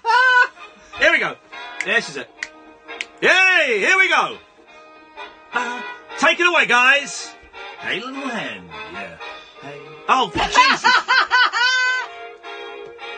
What? Oh, jeez. Well, there's got to be Hey Little Hen singing. So we got the switchboard is completely full, but I'm sorry. People waiting for you to get your act together. Here we go. This is it. We're in. Here we go. That's an advert for I don't know, for a phone. I don't know what that's an advert. Okay, right. Here we go. This is it. Here we go. This is it. We're singing. It better be. This is it. Here we go. Hey! Jesus. No, there's got to be lyrics. This is the intro. Oh, come on. He's going to sing. This is the intro. He's got to... This is 3 minutes, 14 seconds long. It can't just be this. Here we go. You reckon? 1, 2, 1, 2, 3, 4. Oh. Ah! Hey, little hen, when will you lay me an egg for my tea? Hey, this line is great. When will you try to supply one for me? Get into your nest, do your little best, get it off your chest. It's not what they are. I can do the rest. Ho! Hey, little hen, when will you lay me an egg for my tea? There we go. Let's go to Niall. Good evening, Niall. Hi, how are you? I'm good, thank you, Niall. How are you today, sir? I'm very good. I'm a bit tired, but I'm just going through. You've just got to do it. You've just got to go through it. There's no alternative, is there? No, unfortunately. What you got for us, Niall? I just wanted to, before I ask you about the questions about the jungle, Yeah. which I'm sure everyone else wants to know about. Yeah. The Good Place, it is actually amazing. Isn't it incredible? Just when I've been so disenchanted by all television, and it fills my hope with joy that there are still people making brand new, innovative shows. And the next one's out, January? Oh, is it? Yeah. Oh, beautiful. Oh, beautiful. It's so good. It's so good. Who's that guy? That she's her soulmate, because he's brilliant. I've never seen him before, and he's a revelation, isn't he? I mean, all of them are great. I've never heard of them. I've never heard of Jimmy Jamel's characters. Well, I've never heard Jamila Jamil. I've never heard of her. You're saying, Kath, that she's like on Radio 1 or something. She was, yeah. Kelly Betts worked with her briefly. I mean, they're all great. It's such a good show. This is my tip to everyone. Go and watch The Good Place. You can sign up to Netflix for a month for free, and you can go and do it. It's great. Honestly, it is. But yeah, the John Gunn out. I remember watching the trial with the you licking. Was it a toad or a frog? Oh God. Oh, with I had my head in the box and was doing the tonguing. Yeah. Did they keep? Because listen, because I know they cut stuff down, right? Did that? Because Ant and Dec were being filthy like that. They said, "Oh, Iain, you got a good technique." They kept that in. They keep that in. They were dirty buggers. Yeah, most of that in. Well. They also used it in slow motion. Oh, I'd heard this, that they did it in slow motion with porno, sexy music over the top, yeah. Jenny was mortified when because Jenny's her husband enjoyed it. Jenny's quite prim and proper. She's quite old-fashioned, which is lovely to say. I don't mean that as an insult. She's just like, very straight down the line, and she was mortified. You know why? She's from Bury. Right, and... That's what people are like. Oh, okay. I don't know that. Don't know if that's a slur on the Bury No, it's people. not. Just people are like that. Okay. Yeah, anyway, go on. Weird question, but what did it taste like? I don't think I got a toad in the mouth. Jenny did. I don't think I ended up licking a toad. Didn't you have to lick past a snake? The snake. The snake was stuck behind the thing, and what they didn't show, because I did watch the end of it, someone had to put their hand up and move the snake, because I was warned, right. Before I did that, the wrangler, the snake wrangler, said, "Look, just be careful," because they use that set. Two shows use that set: the British "I'm a Celeb" and the Germans. The Australians do it in South Africa, and it's for 2 months. And he said, "Look, just to let you know that the last series the Germans did, the fella turned it the wrong way with his tongue and squashed a snake." So I was being really sensitive of the snake. So anyway, I got bitten on the nose by a crab, but all I know is that the mealworms and the cockroaches stank. That's it. I mean, they just stink, and that stink is in your hair for days. Did you come away with a lot of injuries? Injuries. Your feet are a disgrace, aren't they? I showed you my feet, because I was wearing the same pair of socks for 14 days, and I slept in them as well. Injuries? No injuries. I've got lots of bites and things, but no injuries. See, I thought it'd be completely different. I thought you'd be covered in bites, scratches everywhere. I had some bites. I didn't even use the insect repellent. There's a couple of bites still there. I normally get bitten to pieces, but I didn't even use their insect repellent. Everyone else was getting bitten, and the bites they'd gone 2 days later. So no, there was no injuries. Now, thank you for that. We've got loads of calls. Let's rattle through these. Let's go to Ali. Good evening, Ali. Hello, how are you? I'm good, thank you, mate. What you got for us? All right, I've just got a couple of things. Yes. First of all, I think possibly the tensest moment for most of the general public when they were watching the show is the argument that you had with Dennis. That was very uncomfortable for me as well. Yes, I hadn't noticed, or I'd forgotten. And I don't know because I read it that I'd forgotten that he stood up, which is of course is an aggressive. Easily missed. Yeah. But yeah, go on.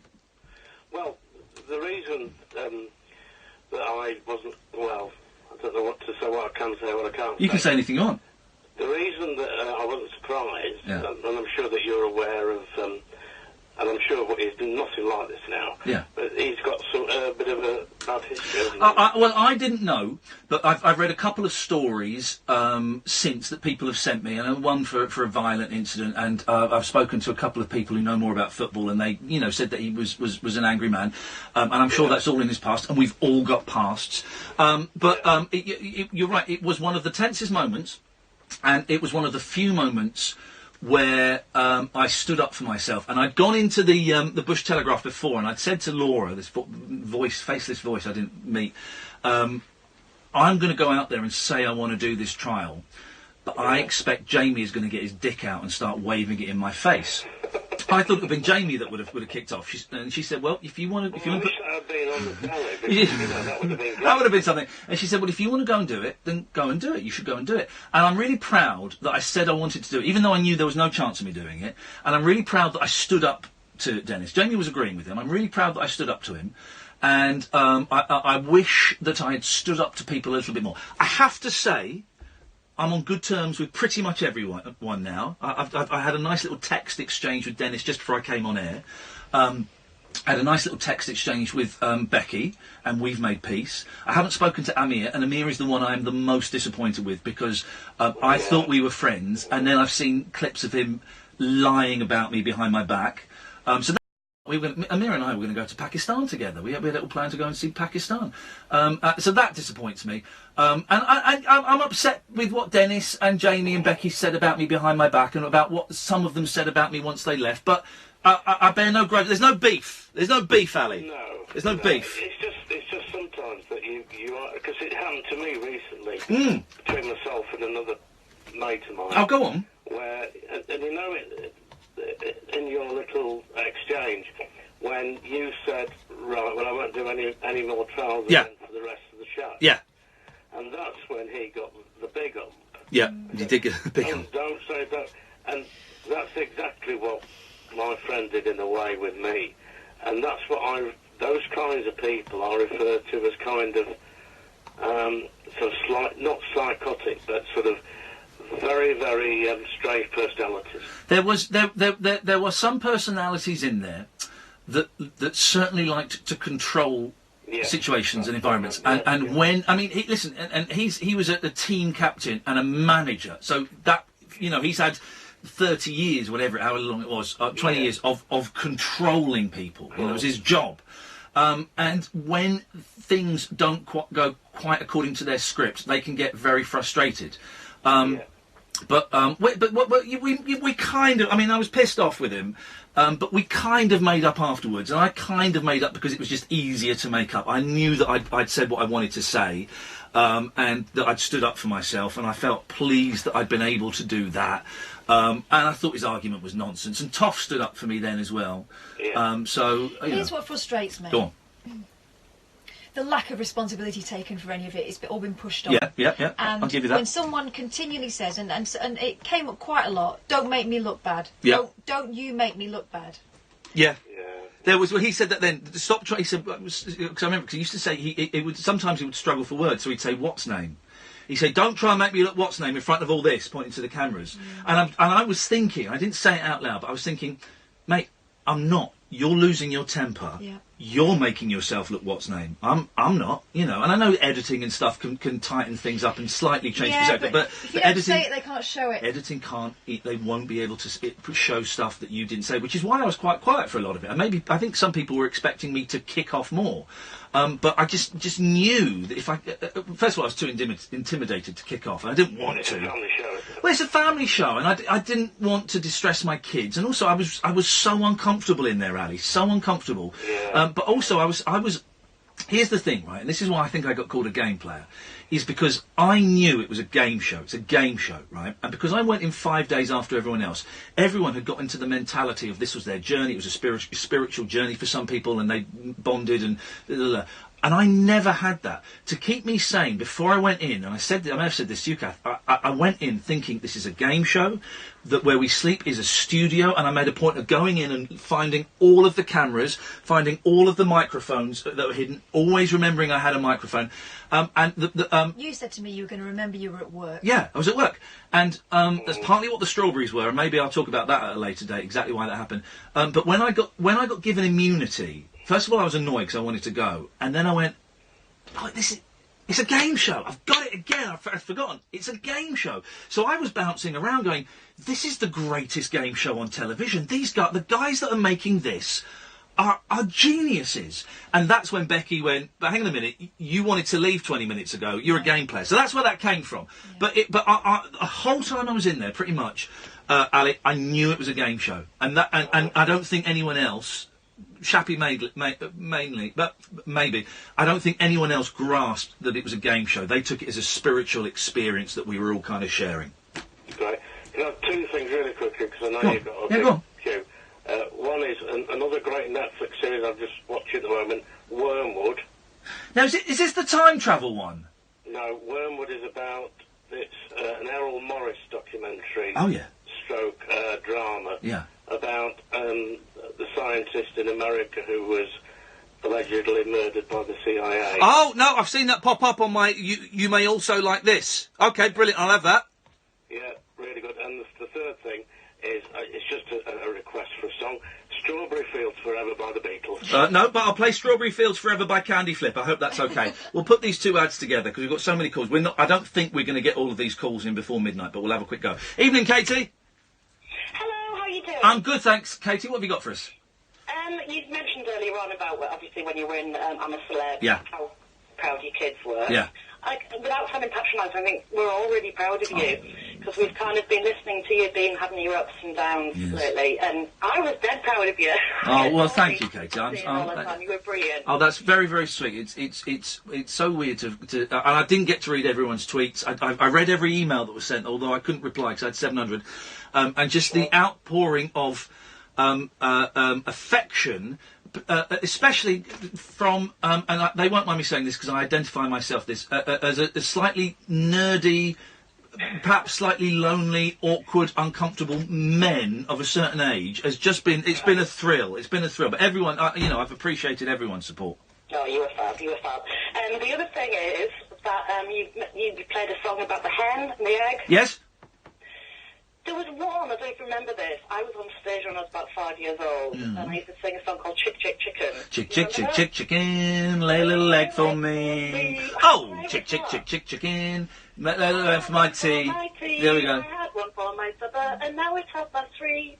Go on. Chick, chick, chick, chick, chicken, Oi. lay a little egg for me. That was the one. This is the phone-in for the next 25 minutes. Songs about chickens and or eggs. The reason I was ringing you was because I did something really exciting tonight. Oh.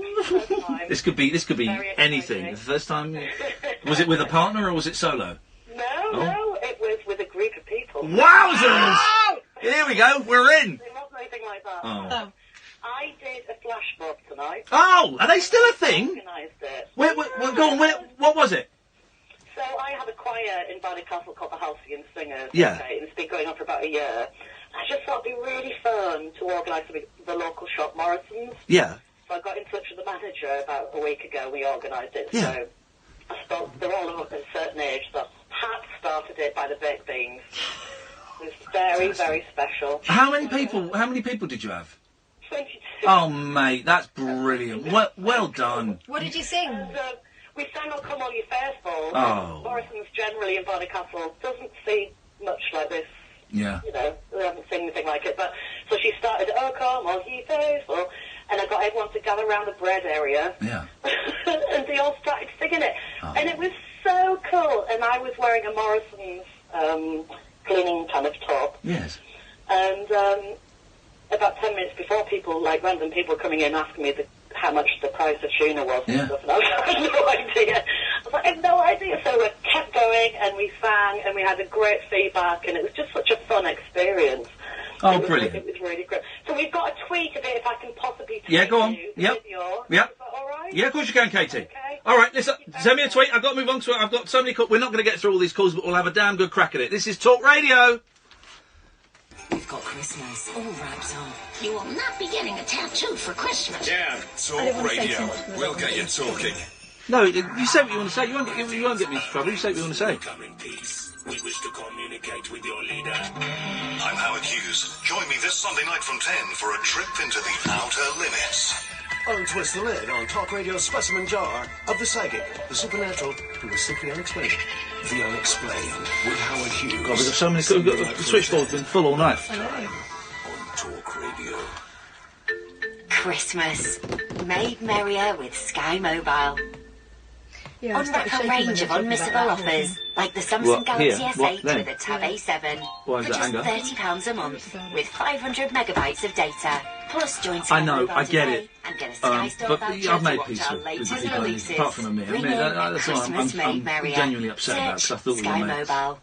Ends 28 December, 30-month interest-free loan and data plan required for handset, I want 12 it to month march minimum in term, 18 plus, includes handset only, Sort 'em out. go calls and text for non-Sky TV customers. No, Subject to you're status getting and it wrong. credit check. Tablet Wi-Fi only. Add to basket at checkout. Skystore.com voucher. Terms apply. Is a day of festive You're gonna ring Reed indulgence from in keeping here. you awake at night with heartburn and indigestion? Get dual relief with Gaviscon Double Action. It gets to work instantly and lasts up to twice as long as antacids. This Christmas, try Gaviscon Double Action. Always read the label. Across the UK, online and on DAB. John Holmes on Talk Radio. We'll get you talking. Get turned on to irreverent afternoon entertainment with John Holmes, the man who's stirring up the nation. The original sound of John Holmes. Outspoken talk and essential listening on the UK's premier forum of mind-expanding free speech. Don't bite your lip. Join me, John Holmes, tomorrow afternoon from 1 on Talk Radio. We have ways of making you talk. Across the UK, online and on DAB. The Late Night Alternative with Iain on Talk Radio. Guys, don't phone in. Let's not put any more calls through because we've got 15 minutes and we've got a load of calls now. So thank you. And after midnight, we've got Marshall Summers coming on, and we'll probably have him for the whole hour. I'm really excited about talking to him. So let's try and get as many of these as we can. Good evening, Ricardo. Oh, hi, Ian. How are you? I'm good, thanks, mate. What have you got for us? I was wondering... Let's lose that music as well, please. Hang on a minute. I can't even make some music. Go on. Yeah. Yes.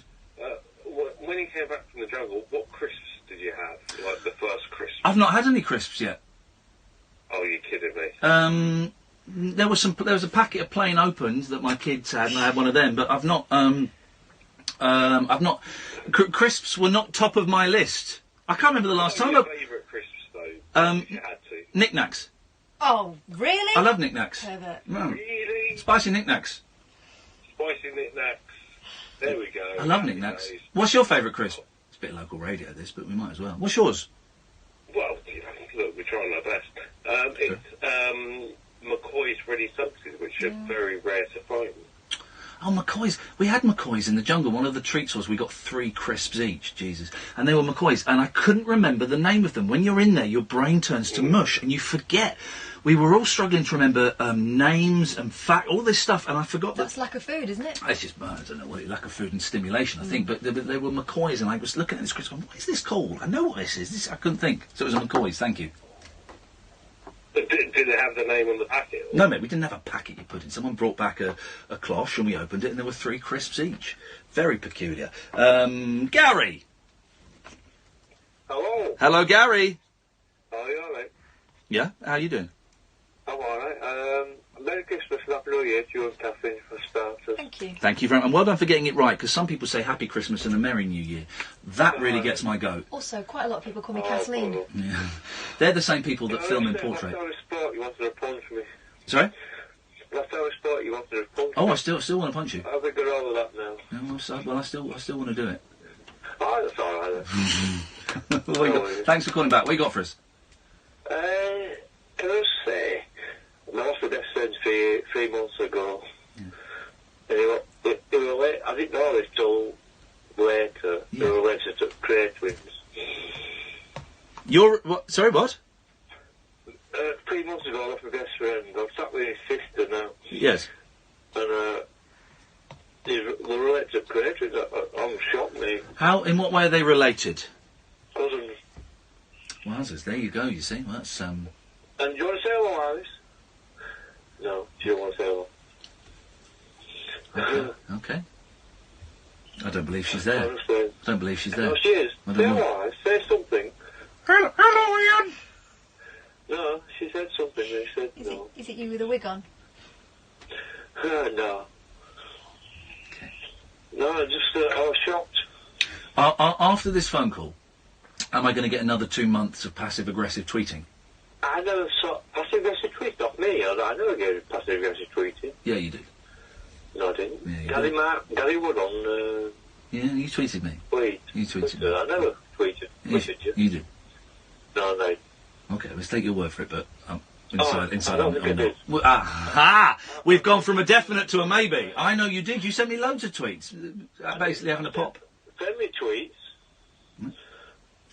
Friendly ones. Anyway, this is friendly. So you did send me tweets. They were passive-aggressive. Friendly ones. Yeah, they were passive-aggressive. Not passive-aggressive. What is passive aggression? I don't know. There we go. So you don't know. Now I've cut him off. I'll get a load of passive aggression again. Yeah. Sam, good evening, Sam. Good evening. How are you, Ian? I've had a bit of a migraine, so I'm a little bit wobbly, but apart from that, I'm fine and dandy. Oh, good. Yeah. Well, apart from the migraine. Thank you. Well done for clarification.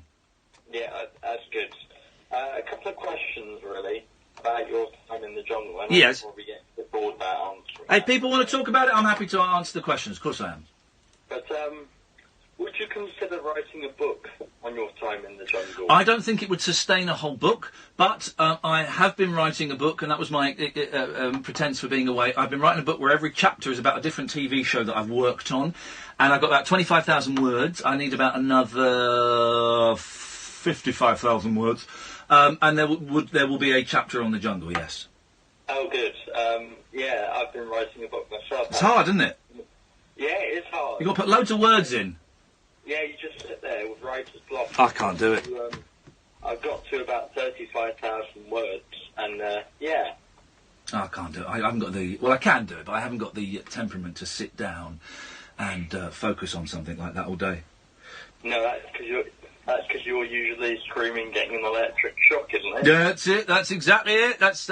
I enjoyed that task. It was just like a Friday night for me. Every time you sit on the chair. Yeah, there we go. We should do. Hey, we should do that. We should. Oh, here we go. This is great. I've got a great idea, right? Yeah, go on. I'm going to buy 2 tens machines, No, right? I'm not playing. And I'm going to wear one, and Kath's going to wear one. I'm not wearing right? one. Now, here's the thing. And I will have the button that operates Kath. No! And she will have the button that operates I don't mine. want to play. And the callers will phone in, and they'll make their phone in and say, oh, yeah, well, my favourite B-side is God Only Knows by the Beach Boys, and I'd like to buzz Kath. And so they phone in and vote to who they want to buzz. But you know, right. Yeah, they'll vote for me all the time. They're arseholes. They'll vote for me because I'll make noises that they find erotic. Oh. I wonder how much a tens machine is. No! I've got a few quid now. You can rent them from the chemist. No, you can buy... Yeah, but I'm... Say I'm pregnant. Why am I typing in Americans? I want to type in Amazon. That's funny, isn't it? I've typed in Yamazon. Yeah, we'll do that. That's a brilliant idea, Sam. Thank you. Thanks, Sam. Is that your plot for your next show, then? That will be happening next week, so it'll take a while to get them. But thank you, Sam. Let's go to Andy. Evening, Andy. Hey, Ian, how you doing, man? I'm good, thanks, mate. What you got? Listen, I just want to say, where have you been? I've been called up for the last 3 weeks and you've not been there. I've been off writing a book. Have you? Yeah, Wales, sorry. Wales, it was. Was it Wales? Yes, I rented a cottage in Wales, and... It was somewhere quite local. Yeah, it was... God, tens machines are like 30 quid. Oh, forget it then. Never mind. Right, Good idea. no, we're on the radio. You don't need a tens machine, you just need a fork and a plug socket. No, I don't. No, we could do the dead arm game. No, because I bruise like a peach. I'm in Sheffield and you're down there. Right, I'm going to... Listen, I've got over 100,000 followers now, and the love of the nation. I'm a national treasure. I'm tweeting, can anyone lend me 2 really powerful No, please. tens machines for my radio show? This is a terrible Thanks. idea. There we go. Oh, mate, it's going to be brilliant. People phone in and they vote who they want to get zapped. That is awesome. That's what we're going to do. That is what we're going to do. Before I talk to you about what I called up to take, can I just give you a little bit of a confession? Yeah, go on. Kath is in my top... I'm gay. Yeah. Kath is in my top 3 fantasy women. Well, so top 3, that means you're number 3. Okay. Who's number 2? Three's pretty good, apparently. Number 2 is Olivia Lee. Olivia Lee, okay, my cousin, yeah? She's not Gorgeous Olivia Lee. Yeah. And number 1 is Britney Spears. Fair enough. Yeah. But I think if you guys come to Sheffield to do a show, yes, and you come to my house, then, you know, I don't know anything about Kath. Are you sure you're gay? Are you sure you're gay? Do you think that is there a little, you know, because we all know sexuality isn't black and white. It's all the colours of the rainbow. Do you think that maybe, you know, you've just not slept with a powerful, older, slightly haggard woman, and that maybe might, you know, prove to you that you're not gay? I think that's what's doing it for me. I've never met Kath so far. Yeah. So, you know, party time, wine, a few nibbles will be fine. Yeah, she's got nipples. Nibbles. I'm so sorry, and it's not the greatest of lines. I do apologise. But listen, dude, I know you've got a lot of calls. Yes. So before we move on, I've only got 2 calls and 10 minutes to fill now, so maybe I said it's good. Go on, you got plenty of time. That's all right. Listen, I just want to say to you, I've not had the best. Being serious now. Okay. I've not had the best of years. Okay. I'm clinically depressed. Yep. And I suffer from clinical anxiety. I don't suffer. I'm a survivor. Yes. But the amount of inspiration that you've given myself, and I'm sure many, many, many, many others while you've been in the jungle, is just phenomenal. And I saw an interview recently where you said you're not very good at accepting compliments. Yes. I know exactly what it's like because I'm not very good at that either. Yes. But do know, when you're at your lowest in the future, that you made a positive difference to people. You really have, Ian. So well done. And I'm going to do what I've been teaching myself to do over the last 12 months. I'm going to look at you, Andy, shake your hand and say, thank you very much, man. That's really kind. I appreciate it. Thank you. Thank you, man. Thanks, man. I'm so proud of you. And listen, I've got my green T-shirt. Yes. Oh. When you come up to Sheffield to do the show. I didn't know those T-shirts were being printed. But, you know, when in the email that I got eventually in the jungle, everyone thought I was playing a game by skipping my email. You know, in the email I got, my sister wrote, and they didn't show this on TV. Scott has been making T-shirts and raising money for MS, and I thought that was brilliant. He did that without my knowledge. You know, I kind of would have liked some of the cash, but it's fine. And he raised about 550 quid for MS, which is brilliant. Absolutely brilliant. So everyone who bought one of those, you're nuts, but thank you very much indeed. And thank you, Scott. It was a really kind thing to do. And next year, you have to do me a favour and let's get Daisy Donovan in the jungle. Yeah, I'd like to see Daisy in the jungle. I think she'd do a cracking job. Awesome. I think she'd be great. Andy, thank you very much indeed. Who's this? Hello, caller. Hi. I don't know who you are. Tony. It's who? Tony. Hello, Tony. The question is, would you ever do Big Brother with any of the other guests?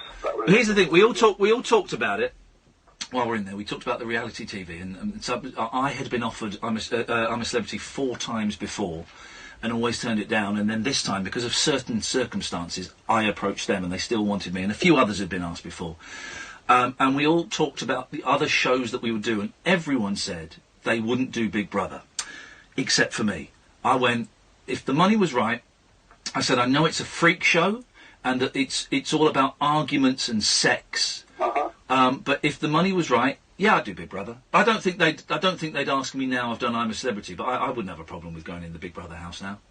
I think you've been quite good. And it's been good seeing you back on the TV. You remember the 11 o'clock show? Yeah, it's weird because I've not watched the show back. All I've seen are the trials, bits of the trials, and it's weird. And the bit with the strawberries, because I thought it was cool. But it's weird seeing, because that was my life for 3 weeks, was that. So then seeing that life condensed into a really slick ITV mainstream show, it's the weirdest. It's so strange to see it like that. But I don't think I'm going to watch the whole show. I don't think I could. I think you really come across good on it. I think the other 3 males on it, I think they personally were jealous of you. Jealousy, maybe. Suspicious, I think. Here we go. Passive-aggressive tweet from Gary. Bad manners cutting me off. There you go, you see. There we go. We're going to get 2 months of that. 2 months of that. There we go. Tony's had his time. Yeah, Tony's had his time. I think it was a clash of cultures is the line that I'm towing, and I'm quite happy to toe that line. I think it's a clash of cultures. I don't want to. I'm certainly not going to come out and speak badly of people. You know. I think it's quite good way you've not spoken bad of. Yeah. I'm sure possibly you may have wanted to, maybe. There's no. You wait until I'm on Loose Women though on Thursday. Oh, I'll be spilling the dirt there. Tony, I've got to move on because I've got one more call before the news. Thank you, mate. Let's go to Matt. Good evening, Matt. Ian, good evening. Matt, good evening. I want to let you know I've been listening to you for the last couple of months. I'm in New York in the States. We don't really have any crazy late-night talk shows over here like what you guys do, so I've been really enjoying it. Hey, nice one, man. Thank you very much indeed. Did you hear our New York shows that we did? I'm sorry? Did you hear we went to New York earlier in the year. Did you hear the shows we did there? I did not actually. Oh, mate, we when was it? August, September? Yeah. Well, Kath and I went to New York and did the show for a week there. It was brilliant, wasn't it? Loved it. Where are we going? We might be going to Florida next year. Tampa. Tampa Bay. We might be going to Tampa Bay. It's nice. I just got back from there. It's a bit insane and crazy down there in that world, but it's fun. That's what we want. Anyway, what you got for us, Matt? I got it. I did watch the show actually over here, even though technically I'm not supposed to be able to watch it, but I did and really enjoyed it. Did have a question about. I know for me, the thought of being completely disconnected from the internet and the craziness and watching the world burn for 5 weeks sounds amazing. Yeah, it was great. I know that there's other stuff that's going on in there and all too, but did you ever have any moments where you stopped going, oh, it's so nice to be completely disconnected from all of all the time. Because I, for a week, I was in Australia for nearly 2 weeks before I went in, and I was in lockdown, which meant I had a chaperone and I wasn't allowed to leave the hotel. And they also confiscated my phone and computer, so I had no online access. They disconnected the phones. Got the phones blocked in the hotel room, so I couldn't phone anywhere. And I thought I would struggle a bit, but from the first moment, it was bliss. It was bliss not having that phone, certainly not having Twitter and Facebook. And if you've noticed, I've been engaging less on Twitter, a little bit, but less. And it was great. And I think one of the things I'm going to carry from this show is I'm really reworking my relationship with electronic devices. So before I would focus on all the negatives on Twitter, and I've had a few negatives. Man up, you're a pussy. Blah, blah, blah, blah. Just blocking. Sorry about that. Yes, I know. I'm just blocking them. Just blocking them straight away. Not even considering it, and just blocking them. Anyone that says anything that I don't like, just blocking, and I'm fine with that. And I'm making more. I'm not making more effort. When I'm with my children, my phone is off. All of this kind of stuff. It's, I didn't miss it one little bit, and the world didn't explode, and no one died. Well, there were a few people that did die. You had to learn when you did. Oh, some people died, but not as a direct result of me not having a phone. And there must have been a shock, too, grabbing your phone and going through, and not just the notifications and all the tweets and all that, but just that kind of getting plugged right back into it and getting that feeling, the anxiety of checking things and all that all the time. It must have just been odd. Oh, it was bliss, mate. It was bliss, and it's what life should be. You know, and I'm not saying I was on a journey or anything, because I wasn't. I was in a game show, but that was a great. I mean, it's boring in there. This is the thing they don't show you. It's swathed. You wanted to go out for a trial because it meant you had 2 or 3 hours outside of the camp talking to other people. Not that they would talk back to you and doing something. You get stimulated. For the most part, it was boring. I would have 2, sometimes 3 naps a day. Because it was so boring, man. This kind of sounds really blissful. I kind of want that life now, actually. I wonder if there's a way to make that happen. Make that happen outside in the real life, just without having to do all the weird crap and all that they have to do. That's the thing. You've got to drink an ostrich's anus and a kangaroo's penis. That's the price. I didn't mind the drinking ones. The drinking ones were all right. Top was hilarious because she said, "These are really badly blended." Like she went to see the manager. Oh God, it was what a strange old experience it was. Matt, thank you for that, mate. Thank you, buddy. Cheers, my dears. Ta-ta. Right, so that's the first 2 hours of the show down. We've got loads of new listeners. Thank you. I suspect people will want to talk about this celebrity for the next couple of days. I'm cool with that, but I'll make sure I've got a few more things on a bit of paper that we can talk about tomorrow. For those that... I get that for some of you it's not a big deal and you're not interested. From time to time we get guests on, and we get guests, musicians or actors or writers that we're big fans of, because we're lucky that we can do that. We also get people on kind of the fringes of society that we are interested in. And we got a guy called Marshall Summers coming up after midnight. We're going to be Skyping him from America. I think you will find his story absolutely fascinating. I'm Iain Lee. This is Talk Radio. The 24/7 transmission system that isn't just 2 hours down. Christmas. It's going to be a lot of fun, terrible. and we could really use But the it'll be all support right. right now. Talk Radio. We'll get you talking. Shots of water. Could Yeah, your do. business benefit from cloud accounting? Sage Business Cloud. Get paid faster by issuing invoices on the move. Complete your VAT return in seconds. And link your bank account for a real-time picture of your business finances. See how Sage Business Cloud can benefit your business with a free 30-day trial of Sage Accounting. Visit sage.co.uk/free trial. Sage Business Cloud. Helping you manage everything from money to people. Be Sage. Build on. What makes your Christmas? Is it beautiful new dinnerware for extra guests on the day? Is it the ideal last-minute gift before it's too late? Or is it a turkey so big you needed a new tray? Whatever makes your Christmas, you'll find great prices across a range of last-minute essentials, from spare batteries to sticky tape, in-store at Wilko, and loads more you'll love at wilko.com. Wilko, let's make Christmas. Festive free speech with all the trimmings. Happy Christmas to you all. Christmas on Talk Radio. We'll get you talking. Talk Radio. 6 dead after US train crash. Severe fog could bring travel disruption, and Facebook uses well-being tools. Good morning, I'm Andy Hayes. At least 6 people have died after a passenger train derailed in the US state of Washington. Carriages fell onto a highway while going over a bridge south of Seattle. The high-speed train was making its first run on newly constructed tracks at the time. President Trump has offered his condolences to those affected. We are closely monitoring the situation and coordinating with local Yeah, it's great in low light. There's no more reason why we must start moving to fixing the infrastructure of the United States. 2 people have died after a fire at a 5-star hotel on the banks of Loch Lomond. 200 guests had to be evacuated from the building when the alarm was raised early yesterday morning. Home Secretary Amber Rudd has told MPs that threats of violence and intimidation have no place in politics. Which party an MP stands for, how they choose to vote, campaign, or present themselves should not be met with vitriolic and disgusting messages suggesting that they should be hung in public or get what's coming to them. Some Conservatives say they received vicious abuse after voting against the government on a key piece of Brexit legislation.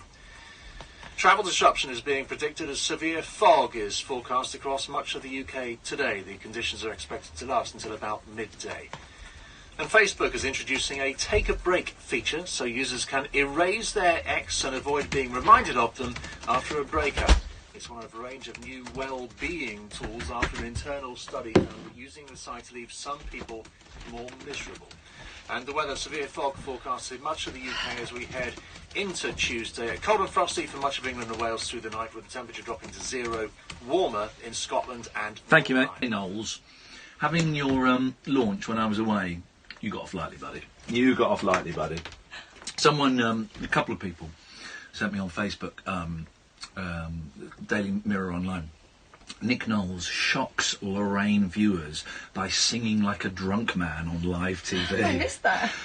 Do you want to? We'll go to Marshall. I know you're listening, Marshall. I'll come to you in a second, mate. I'm really. Well, up and down the country, lots of drunk men going. Not that bad. No, this really is staggering, right? The headline was Nick Knowles. Where is it? Maybe it's not. Maybe it's not there. No, I wonder if it's on this clip. Hang on. Oh, what the heck was that? Nick Knowles shocks Lorraine viewers.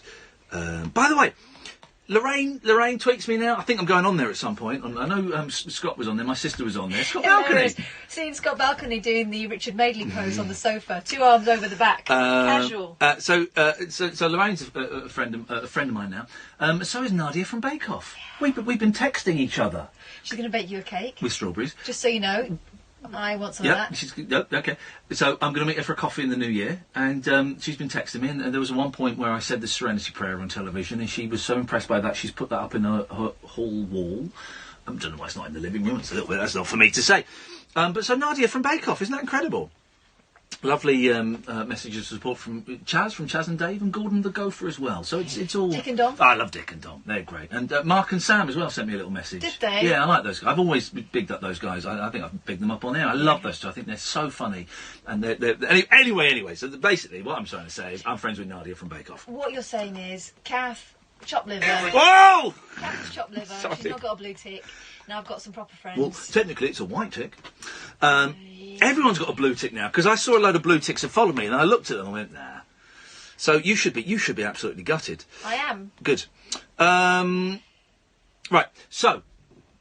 Change the pace a little bit here, and we do this from time to time. We get guests, and don't forget, I should have said right at the start of the show, and we had nearly 2,000 people on Periscope. Podcast, we do a daily podcast, where it's like a kind of half-hour best of, and we'll quite probably put a guest out as a podcast as well. iTunes, usual places. So I can't remember how I stumbled down this rabbit hole, but I was kind of looking at stuff online as one does, and following a link, and following a link, and following a link, and I came across this guy, Marshall Vian Summers. And his story was, we'll get clarification on it in a minute, that he had he'd heard voices that had summoned him to the desert, and eventually he was he was given a narrative that he turned into a book. I think he's written about 15, 16 books. And his claim is that he is receiving messages from aliens telling us that there are aliens amongst us, and that we are going to destroy this planet with environmental issues, all kinds of stuff. And I saw this and thought, well, this sounds like a jolly old wheeze. This is a good old-fashioned the late night kind of trope. Let's get this guy on and have a laugh. And I couldn't persuade Marshall to come on, but his son came on, Reed. And I was thinking, right, here we go, let's have some fun poking this bear. And we couldn't, could we, Kath? Because he was so charming. And charming is often used as an insult, and it's not at all. He was so charming, and so didn't sound like what we would have called in the 70s a loony. He put forward the story of his dad and his own story, his own involvement with it, in a very concise, measured and rational way. And the whole message that was being shared, it made sense to me.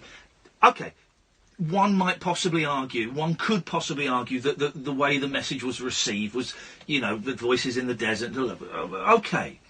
But if you put that to one side, I found most of what he said made absolute perfect sense. And Reed really enjoyed it. And we've been tweeting back and forth. And I'm so thrilled because he's persuaded his dad to come on, which is great. So I'm going to Skype Marshall now when I remember how to do Skype. Here we go. So this should work. This should work. Who knows? So I've got my... Aha. Hello, Marshall. Ian. Hey, and I can see you, man. Look at you. How are you doing? I'm doing well, thank you. I'm so pleased we get to talk. Excuse me. I've just had a chocolate and it's made me go a little bit clarty. Thank you so much for coming on, man. Whereabouts are you in the States? We're in Boulder, Colorado. No, I've never been to Boulder, Colorado. What's it like? Well, we're at the foot of the Rocky Mountains. Oh. We're right at where the Great Plains ends and the Rocky Mountains begin. Now, that's supposed to be all I know about the Rocky Mountains. Kathy, what would I know about the Rocky Mountains? John Denver, Colorado, Colorado Rocky Mountain High. Is it as stunning as we're led to believe? It is quite stunning up in the mountains, yes. Yeah. And from where we can see things, it is very beautiful. Marshall, it's so nice to talk to you. And I've got to say, your boy Reed, he's a brilliant ambassador for you, because I don't know if you heard what you were just saying, but we expected him to come on, and we were all going to have a jolly old laugh and poke fun at this ridiculous story. And he was brilliant. Everything he said made sense. His message was lucid and was clear, and it was very, very positive. Do you mind if we just tread over some of the ground that we covered with Reed before we get to the message? Would that be okay? Certainly, yes. What were you doing? What was your life like before you first, heard a voice? What were you doing? Well, when I finished the university, I began teaching blind adolescent young boys and girls life living skills so they could live independently. Yeah. And I was really offered a pathway to make that my full-time career. But during my time there, I began to hear a voice instructing me how to work with these young people, many of whom had multiple disabilities. And I was alone with them, and it was up to me to decide how things were to be done. I had to improvise constantly in this work, so I would begin to get messages from inside myself telling me, try this, or do this, or don't do that. And it intrigued me. Could that... Sorry to interrupt. This isn't me talking to myself, so... it really intrigued me at that time, and it really helped me in a very practical way. Marshall, sorry to interrupt. Could that not be argued that was instinct, your natural instinct? Because we all have things where I do stuff and go, no, that was wrong. Shouldn't have done that. Or maybe I should go and say, could that not? Did you not consider that was just your natural instinct telling you what to do? Well, certainly, but I didn't have a natural instinct to teach blind children, so it was skills I had to learn, and I had to learn most of it while I was working with them. But you're right, we do have innate intelligence within us, and we're going to be talking about that, hopefully, in our time together, which is a much bigger thing than most people realize, and far more significant. I have to ask the question, because some people are wondering, did you at any point...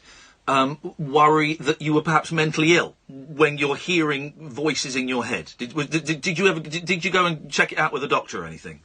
No, well, I didn't. But by the time I actually heard the voice really powerfully, it had been instructing me in many, many ways, and I was already at a point of teaching it or guidance to other people, having realized how important it was for their development and to bring their lives into balance and to set a clear direction coming from within them. Because I'm not going to tell them how to live. So, but we have within us a deeper intelligence, a deeper mind. And we talk about instinct. Some of that instinct comes from this deeper mind. But it's a much bigger thing than people realize, even beyond intuition as we normally think of it. When did you, and if I've got this wrong, you'll tell me. When did you get the voice saying you need to go out in the desert because you're going to get something big? Well, in 1981, I had an epiphany, and I described that as an encounter with a force so powerful that it almost blew my life apart. In fact, in ways it did blow my life apart, even though I'm not speaking physically here. But everything changed for me after this, and this was an initiation experience that I had. It was following that I had to leave all my students, my relationship, everything, and wander for 9 months. And that wandering brought me to the desert of the American Southwest, where this presence came again, though not quite so powerfully, and said, return to the city and begin to record. And within 3 months, I was back in the city, beginning to record the end of January of 1982, and that was the very, very beginning of the transmission of the new revelation from God. And what did your friends and your family say when you came back and said, guys, forget the teaching, forget the helping the children with learning difficulties. I'm getting messages from God, and I'm going to write these books. Well, there must have been some of your friends, Marshall, that went, oh, come on, dude, you've been smoking too much. Well, I didn't tell many people, to tell you the truth. Right. And it's a good thing. You don't want to talk about such things when it's still very formative in your own experience. Mm. I always get disturbed when I see people, having coffee together, talking about their spiritual experiences, which I think really is unwise to do that, because you have something that's trying to grow and emerge within you, and that was certainly the case with me at that time. But I was very careful. I'm a very careful person. And I put it to the test, You have to put these things to the test in your own life. I don't want to get other people's reactions and opinions. They don't need to know. Mm. In this formative time, I had to put my life to the test. If this was going to give me clarity and a sense of purpose and it's going to work, I will follow it. Mm. And I took these steps, some of which I did not understand in the moment, because this is not a rational process. Our rationality is only a thin veneer of coping ability dealing with an uncertain world. Beneath that, we are made of something very different. And that was being really stimulated within me, and I think that many of your listeners have perhaps experienced this in their own lives, certainly getting messages to do things or not to do things, but also that, we're a lot bigger than we appear to be, even to ourselves. What do you mean by that? We're bigger than we appear to be? Well, we're not just a social product. I mean, we're not just a product of culture and family and myriad overwhelming influences. We have an eternal nature within us that is living within us now. And we call that knowledge. That's how the new message refers to this deeper intelligence, deeper reality within us. Yeah. And I was very much engaged with that process.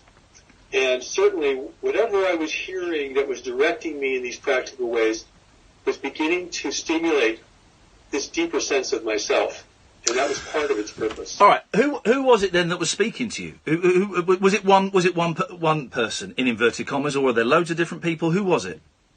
Well, there were only 3 at the beginning, and I will not mention their names because that's not important. No one you would know. No one anyone in the world would know. But I've spoken to help prepare me to live a different kind of life and to take on a greater responsibility. And it began very mysteriously, which is often given, these directives are given without explanation. And I had to, within myself, determine if I was going to follow that or not. Yeah. This is the knowledge part, okay? Yeah. We get directives from heaven. That can happen. But the most important thing is how we respond, because we have to take responsibility for our own existence. We have to make our own decisions. We have to face the consequences of those decisions.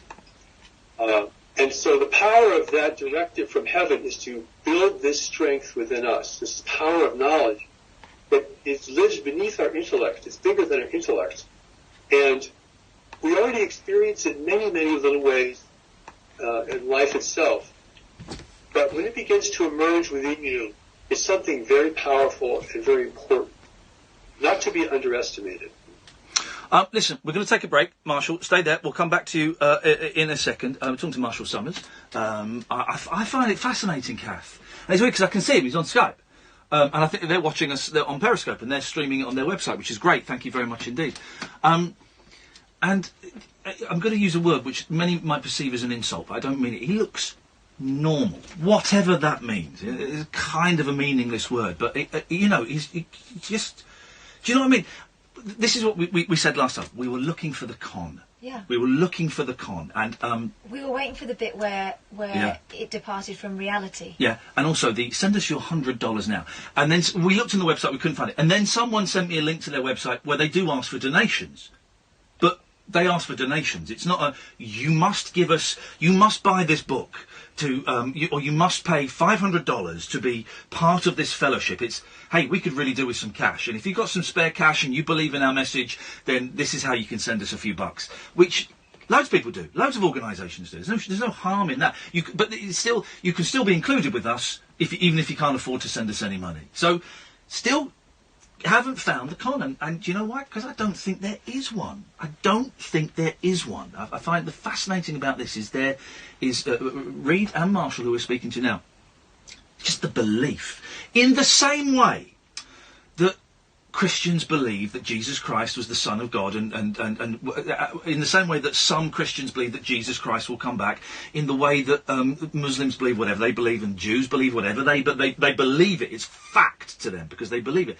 And the same with these guys. They believe it. And this story, to me, is as plausible as Jesus being the Son of God, dying, being reborn, and then potentially coming back. And, to me, it has exactly the same merit. It's just got less people saying it. Do you know what I mean? I do know what you mean. I'm loving this. We'll be speaking to Marshall till 1 o'clock if he's good enough to keep us company. So I'm not even going to give out the phone number. It'll be pointless. This is the Late Night Alternative. I'm Iain Lee. That's Catherine Boyle. We're on Talk Radio. Choices, cuts of conversation. I love it. It's such nice people. Basically, be excellent to each other. Yeah, it is. Totally. And that, no man is an island, and that we all need to pull together and we're much more powerful that way. What's wrong with that? By customers by offering them personalised deals. So now getting the right deal takes no time at all. If you're our broadband customer, you can find your personalised deal at bt.com/mydeal. It's ready and waiting for you.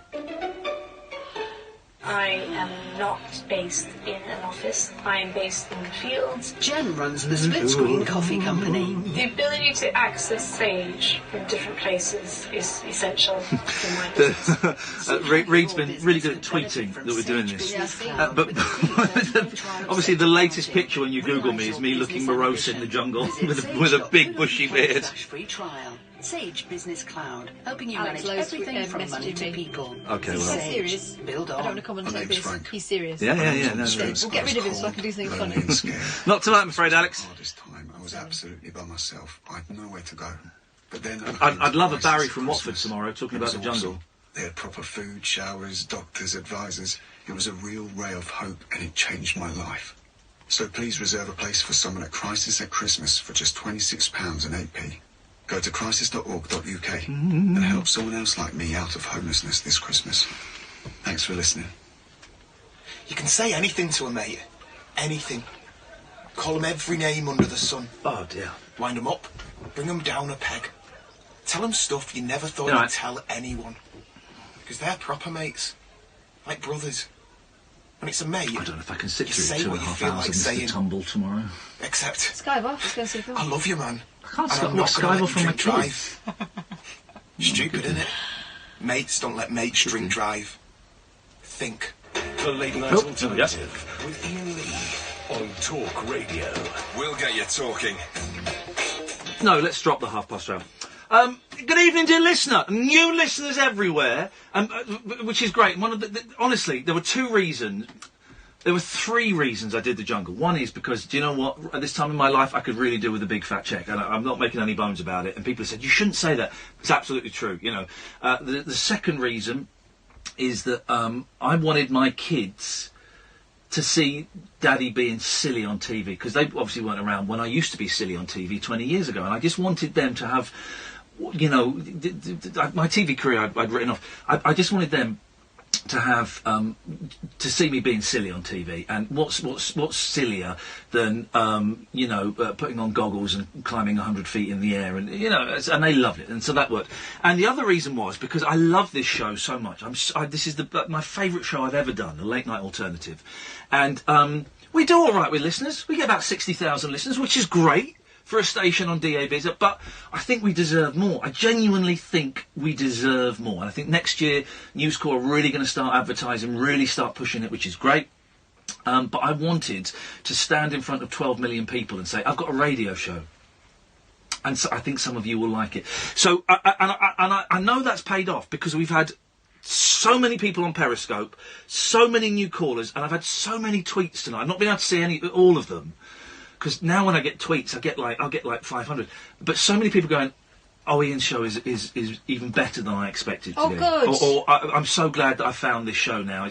So it's worked. It's worked. And the show is all over the place. We'll have silly calls, we'll have silly songs, we'll mess around, we'll do nonsense, we'll do serious stuff. But purposely for. Yeah. Oh, yeah. We'll do serious stuff. And also we'll get guests on. And we quite often get music guests. We normally just flick through our record collection and go, I wonder if John Sebastian from The Loving Spoonful will come on. Yes. And we also get people on. For me, radio is all about stories. It's about stories. And that story can be that you crashed your car today, or it can be that the world's going to end. And everything in between. And so, you know, kind of Marshall that we've got on now, it's not kind of the usual guest that we have on, but I just think the story is so fascinating, whether you believe it, whether you don't. That's not even the issue for me. It's the story. And we've got, there we go, I'm struggling with my computer. We've got Marshall Summers on. Marshall, it's good to talk to you. Thank you, mate, for sticking around through those adverts. I don't know if you heard what Kath and I were saying before we went to the break, that when Reed came on, I'd taken your website apart with a fine-tooth comb, and I was looking for the con. I was looking for to be part of our organisation. You need to send us $500 and you'll get to heaven quicker and all of that. And there isn't, apart from you selling books and apart from the donation page, which is legitimate. Why are you doing this? Well, I'm doing this because over a 35-year period, I've been given a magnificent message for the world that I feel, and from my own experience and from my understanding of this, which has grown in time, that this will answer some of the biggest questions of life. Yep. About who we are, why we're here, what is happening in the world, and where we're all going together. Because we're all going somewhere together, as if we were standing on a moving sidewalk. We could be arguing with each other, we could have any point of view, we could believe in anything we want to believe in, but we're going somewhere together. And that's really important. It's important for us, it's important for our children. We see a world that's being ever more fractured, torn asunder. We see nations being divided internally. We have craft flying in our sky without explanation, without invitation. We see, war talk going on, saber rattling, everything in this world. And it doesn't make sense, and we don't make sense within it, but at a deeper level, we do start to make sense. Yeah. And what we were talking about before your break, this thing about having a deeper intelligence within us, something that's beyond intuition, is really what anchors us, because it's the only part of us that cannot be manipulated. It's the only part of us that cannot be corrupted, even by ourselves. Mm. Truth and lies begin with what we tell ourselves. So we're the worst at corruption sometimes within ourselves. But there's something within us that's really important, and it's our ground of being, and it's our divining rod. And everybody experiences it sometimes or at times. And it can make all the difference in the decisions we make, whether we go down a fruitful path or we go down a path of self-destruction. Everything we do is based around decisions, and we base those decisions on either this deeper intelligence within us or upon, our own preferences or the persuasions of others. You say the persuasions. I've done a really silly TV show over here recently, Marshall, where basically I lived in the jungle for 3 weeks, and so for 4 weeks I didn't have phones or computers. And everything is so noisy. Everything is so noisy. Even if you're, once I came out of the jungle, just seeing posters and billboards and TVs and radios and clothes and cameras, and there is so much noise around us. Having that month of not having electronic communications and not having, not checking Twitter and not... And that was a month, right? That was a month. That was 4 weeks. I just felt everything subsiding, and I felt calmer. I felt more at peace, and I certainly felt more focused. There are so many distractions in the world, aren't there? Yes, truly. And, all that stimulation keeps us up at the surface of our minds. Yeah. Which is very turbulent. It's like the surface of the ocean. If you were to observe this from the side of a ship, it's always turbulent. Yeah. Doesn't make any sense. It's going this way, it's going that way. One day calm, one day turbulent. But what we don't see from the side of the ship is that water is actually moving around the globe, circumnavigating the globe, powered by celestial powers. The gravity of the moon, for example. So we live at the surface in a very turbulent state, and our world reflects that. But deep down within us, it is a much more quiet state. And I'm so glad you had this experience of being away from the technological, electronic world, because it's almost like you have a chance to reconnect with yourself at a more fundamental level. Oh, completely. We'll go back on something you said. You listed, the things that are going wrong with the world. And, the world... I've got kids, and they're babies. And the world is a terrifying place with terrorism and wars and corruption in politics, all this kind of stuff. And in that list you made, and I'm nodding there going, yeah, you mentioned craft that are flying in the skies. What did you mean by that? I mean, we're experiencing a visitation and an intervention by races from beyond the world, physical races. Not interdimensional beings, not angels, not demons, but other races who are here looking for resources, looking for opportunity. They are the opportunists. And they're entering a very dangerous time for humanity where we're very vulnerable to persuasion, because that is their tool, that is their power. And this is part of the phenomenon of our life in the world today that has been growing in prominence ever since the Second World War. And it's something that governments keep secret. In fact, some of those secrets come out, as happened recently in the United States. And we can all feel this at some level. The sense that we're being watched, the sense that things aren't right in the world, the sense that some things just don't feel right, and we can't put our finger on it. It's not necessarily politics or the usual kinds of arenas of human corruption or deception. There's things going on in the world that affect us at a deeper level. Sometimes we become depressed and it has nothing to do with us. Sometimes we become highly anxious. It may not have anything to do with us. So, because at some level, a deeper level, we are tuned in to this larger environment of life that we live in. We're not just social products, as I mentioned before. I mean, we are spiritual beings that have an eternal foundation. And our whole experience of being in the world has been shaped by the world. But that only represents a small part of us. So this is going to be very important when we have an opportunity to talk about the two greatest challenges facing humanity.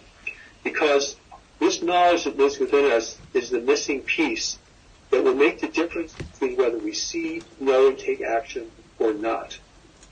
Okay, go on then. That's why it's so important. Go on then. Give us the two greatest challenges. Well, I will tell you why the new message has been given. Yeah. Something that I didn't know at the beginning.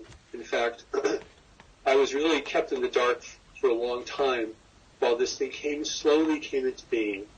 And I will say, because I think this is important, that I was being tested during those early years. Mm-hmm. For instance, I was held back for 20 years from going on the media with this. By whom? By the voices? Yes. Was not ready. I was not ready. In what way not ready? What, that you would, because I'm sure you've had a battering. I didn't have the depth of understanding. Right. The new message had not been revealed fully to me. I was still in formation to be its messenger. I had to set aside personal distractions considerably. I had to establish a practical foundation for my life, a lot of work, and beginning to receive this and to publish its books took a very long time. And all the message hasn't even been given yet. So it's that big because of the great challenges facing humanity. So the new message has been given for 4 reasons, fundamentally. It's been given first because we're entering a new world reality, a world of declining resources, a world of disrupted climate and weather, which will increase as we go forward. We're living in a world of greater upheaval and instability, as if we were a growing population drinking from a slowly shrinking well. And the tensions that this creates, the fracturing, the distrust, the unease, the political bickering and divisions, it sends these fracture lines moving in all directions because the ground beneath us is changing. I've asked so many people in my travels around the world, how do you feel about the future? And I would say that 99 out of 100 would say, not good. Yeah. That's all the English they could say, but not good. Or they would shake their head because innately we sense that we're heading into very difficult times, which is the truth. Okay, let's not give ourselves happy talk and think that, this is all going to be fine and worked out, or that God is going to intervene and make everything right for us, because we're the ones sent here to the world to make things right. And if we can't get the job done, then we have to face the consequences. So we're entering a new world reality. We call that the great waves of change. Political change, environmental change, economic change.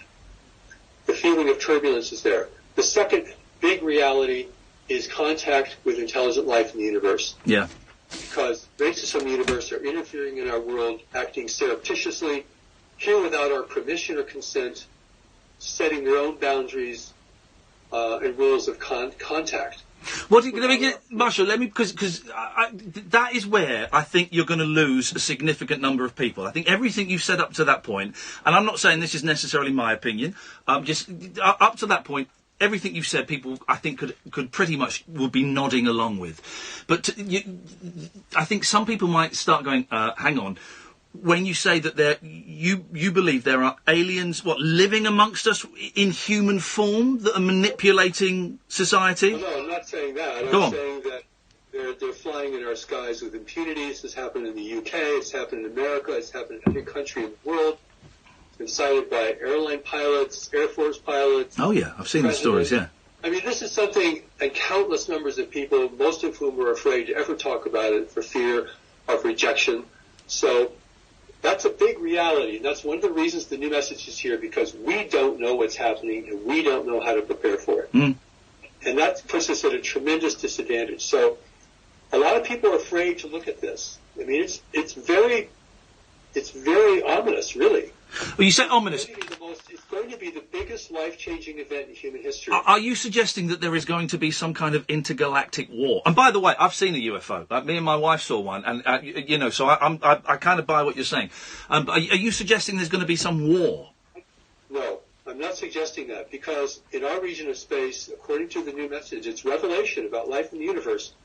War is suppressed in our region of space because advanced nations have found other ways to influence each other without the use of force. I mean, if you think about this for a minute, it makes total sense, because if you want to have control over another's world or resources, you want to preserve as much as you can. You don't want to destroy things. So, I mean, this is intelligence. We think of life in the universe like our movies, which is a big shooting gallery. That is not life in the universe. So we are dealing with much more refined levels of persuasion and influence. And this is how those who are present in our world are engaging with people in attempting to influence certain individuals in positions of power in religion, commerce, and government. This is something that's a very behind the scenes, but people are experiencing encounters all over the world with very damaging effects. So what I'm presenting to you has decades and decades of evidence behind it. I'm not a ufologist, but I'm telling you that the revelation is giving us the eyes to see. It's opening the doors to the reality of life in our local universe as nothing else I know of has ever done. How is getting the message across going. And I tell you why I asked that. Because, one of the great ways of communicating these days is online. And as much as I hate social media, Twitter is essential for me to say, hey, guys, I'm back on the radio tonight after 5 weeks away, and then loads of people come. And I noticed that you were on Twitter. Your personal account has 309 followers. The New Message from God account has 1,164 followers. Now, that says to me, and if I'm wrong, again, you'll correct me, that says to me there ain't that many people listening, Marshall. Oh, well, we seem to have quite a few people. And, it's interesting because we make our teaching free online. And so people are studying it all over the place. Yeah. People we don't even know. I mean, we don't even know how many people are studying it. Sometimes people will order books, physical books, which we have to make. But, it's going to be in thousands. We have 230,000 people following us on Facebook. So, what I'm presenting, a lot of people, it's taking time to take in. This is a big thing. I'm not here to just tell you a few things. No. To bring a whole new reality, really. But is it not frustrating? Because I think you've written 15, 16, 17 books, and 230,000 people is a lot. Compared to, I don't even know what it is now, 7.2 billion people, it's a grain of sand, isn't it? Are you not frustrated that you have this message that you believe in so strongly, but people are not quite getting it? Or the numbers that are getting it are small? Well, bringing something of this magnitude into the world is a long-term project. It will certainly extend beyond my lifetime. It will take many, many years. And what I'm bringing, as I mentioned, is a whole new reality. And, regarding interest in visitation, I think that's very widespread. Yeah. Oh, yeah. We have some students in China who talk about the Chinese interest, for an example, in visitation and extraterrestrial presence in the world, which the government allows and even supports to a certain extent. So we think of people, and one of the things that I've written about is some people really have a greater community or universal life orientation. It's innate within them. It's natural to them. Yeah. And I call these greater community people because they have a natural fascination and draw towards the reality of the universe, life in the universe, the possibility of visitation. I'm sure every astronomer in the world would fall into this category, as well as people who have an innate interest in the reality of visitation and question what the alien agenda could possibly be. Marshall, listen, we've got to take one more break. When we get back, we've got about another 15 minutes, and I really want you... That 15 minutes is yours, because I want to make sure you get across every... 15 minutes. But you get across every... I don't want you to go away and feel that we cheated you. So we'll come back in a couple of minutes. Is that okay? Okay. Nice one, man. Thank you very much indeed. I keep going to give out the phone number, but I don't want any phone calls, because I'm really enjoying this. Good evening, dear listener. My name is Iain Lee. The show is The Late Night Alternative. You're listening to Talk Radio. Which ones are yours and which ones are mine? Christmas on Talk Radio. Which one's mine? Is there any chance you could give me a chocolate? I have no money. Start your engines, Could you actually get me a chocolate bar? What kind? Do you want a big one or a... I'll have a big one, please. Yeah, I need a bit of a sugar rush. Thank you. Thanking you kindly. Hey, Periscopers, thanks for sticking out with us. I'm not putting any products in my hair, I look a mess. Is stunning. Listen to Revved Up Andy J and get your motor running. The Motor Show with Andy J. Expert car talk that doesn't use a sneaky gadget to improve emissions. This Saturday afternoon from 3 on Talk Radio. This Christmas, the classic bear from darkest Peru is back. Paddington's Story Hour on Talk Radio in association with HarperCollins Children's Books. Every Sunday afternoon from 3, get ready for marmalade, mishaps and mayhem as Hugh Bonneville reads Paddington Takes the Test by Michael Bond. Paddington's Story Hour on Talk Radio in association with HarperCollins Children's Books. As Paddington returns to the big screen, you can read all about his new adventures in Paddington 2, The Story of the Movie. Available now in all good bookshops and online. You can say anything to a mate. Anything. Call 'em every name under the sun. Wind 'em up. Bring 'em down a peg. Tell 'em stuff you never thought you'd tell anyone. Because they're proper mates. Like brothers. When it's a mate, you say what you feel like saying. Except, I love you, man. And I'm not going to let you drink drive. Stupid, innit? Mates don't let mates drink drive. Think. Christmas. Made merrier with Sky Mobile. Unwrap a range of unmissable offers, like the Samsung Galaxy S8 with a Tab A7, for just £30 a month, with 500 megabytes of data. Plus, join Sky Mobile today and get a Sky Store voucher to watch our latest releases. Ring in a Christmas made merrier. There we go. Search Sky Mobile. Ends 28 December, 30-month interest-free loan and data plan required for handset, 12-month minimum term, 18 plus, includes handset only and pay-as-you-go calls and texts for non-Sky TV customers. Subject to status and credit check, tablet Wi-Fi only. Add to basket at checkout, skystore.com voucher. Terms apply. Across the UK, online and on DAB. Talk Radio. We have ways of making you talk. The Paul Ross Full Set Breakfast this morning from 6 on Talk Radio. Maximise your morning mojo and get turned on to the new Fearless Breakfast Show that can't keep its mouth shut. I'm Paul Ross. Join me from 6 on Talk Radio. If it's on your mind, get it on the radio. The big new station for the whole of the UK, you lucky people. Supercharged radio that demands a reaction. Plug in to Paul Ross and make your morning hum. The Paul Ross Full Set Breakfast. This morning from 6 on Talk Radio. We'll get you talking. The wild man of late night radio. On Talk Radio. We have ways of making you talk. I tell you what, it's good to be back. It's so good to be back. And thank you for all the new listeners and all the people that are tweeting and saying they've never listened before, and they will. That's great. We are speaking... Now, which button do I press? That one. There we go. Speaking to Marshall Summers from Colorado. Marshall, before we go, give us the website. Let's get the website so if people want to go and have a little look themselves. Where do they go? Certainly, newmessage.org Yep. is the website, and you can search greater community, you can search relationships and higher purpose, you can search the great ways of change, you can search higher purpose, steps to knowledge. All of these great resources are there, available to people around the world to read free of charge. I want people to have this information. It's so important, and certainly, given what we talked about this evening.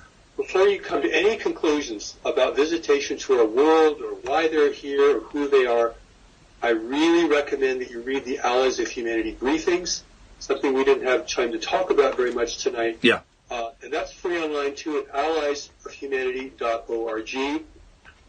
We are a nonprofit organization. We attempt to make all this available as free as possible, and people donate and help us to do that. So that's the nature of our work. I think everyone is facing and feeling the difficulties of this day and the days to come. And what I want to say is that God has given us a powerful intelligence. It's not our intellect alone, because our intellect alone is really a servant. It either serves the world or serves other people or serves something within us that's really connected to a higher source. And that power can guide you, help you, hold you back at times of decision, give you clarity and meaning. And that is a central part of the whole new message teaching, because if we don't have this knowledge, we're living haphazard lives. We're going from thing to thing. We have no real sense of purpose. We're living at the surface. We're overwhelmed with the world around us, overstimulated. And yet, there's something in each one of you that has a direction and a purpose for being here. And we can't figure it out. We have to experience it. It is an experience. And it's this experience that I really encourage and support, and I hope that people who receive the new message and can learn from it can begin to feel, the whole pathway to developing this connection between our worldly mind and this deeper intelligence that's presented in the book Steps to Knowledge, which is also free online to read. It provides in a step-by-step manner ways to begin to engage with this deeper intelligence in the simplest, most practical ways, in ways that are most natural to who we are as individuals. This, I couldn't speak of all these things if there was no solution, if there was no pathway. If we're just facing something huge and overwhelming, there's nothing we can do. No. Really, the ball is in our court in terms of preparing for the great ways of change, for our encounter with intelligent life, which for the first time, I believe, is being presented to us in the clearest possible terms, in a way that can be translated easily, and is being translated now in 27 different languages. We have 51 translators at work, making this available to people in all countries and free of charge. And a lot of our work is just providing this resource as far and as wide as we possibly can. We have many readers in the UK, and we bless and honor them, and I'm glad that I have an opportunity to speak to your audience tonight. I know they are feeling many of the things that I might have touched upon and that you certainly do touch upon in your program. But we have to think big now. We have to think about the world, because the world is going to shape what's going to be available to us as individuals. We all have the eyes to see and the ears to hear. But we need more of that jungle experience that you had to open up those senses to something bigger. Oh, mate, totally. And, you know, mine was a tiny thing, and it was not, you know, I lived in the jungle, but it wasn't real, and it was a TV show. But even that brief experience has changed my perspective. I think it may have been you, Kath. Someone asked me, what are you going to take out of the jungle? And I said, perspective. I just got perspective on my life, on my relationships, on the people I want to spend time with, the people I don't want to spend time with, on technology, on my job. I got perspective. And that was, you know, a few weeks doing a silly TV programme without phones. So what we've got literally 10 minutes. What do we do then? Obviously, we can go and read the books and we can look at the stuff online. But what is it we need to do to get in touch with this message and receive it ourselves and, you know, make the world a better place?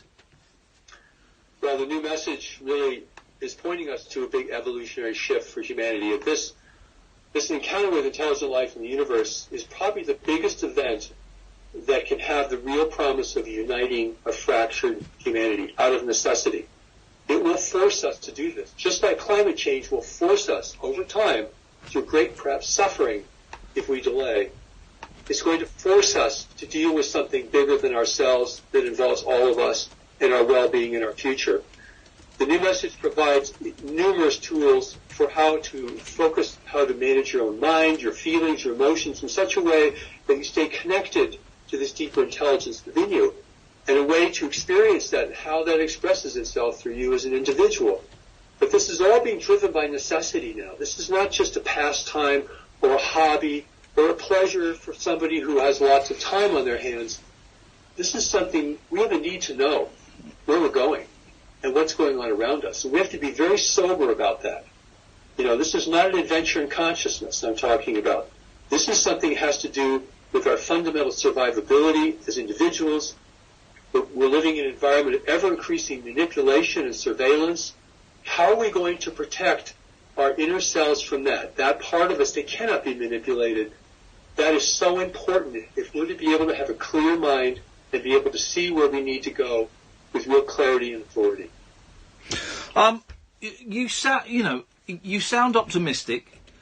You said yourself that if you thought it was game over, there'd be no point in you doing this. Do you genuinely think, you know, in your world belief of all these potential things that are going to happen, do you genuinely think that it's going to be all right? Oh, well, I will say this. If it looks like it was game over, there would be no new message from God. It would be game over. Right. And we are just going to sink progressively into a mire of poverty and deprivation and conflict.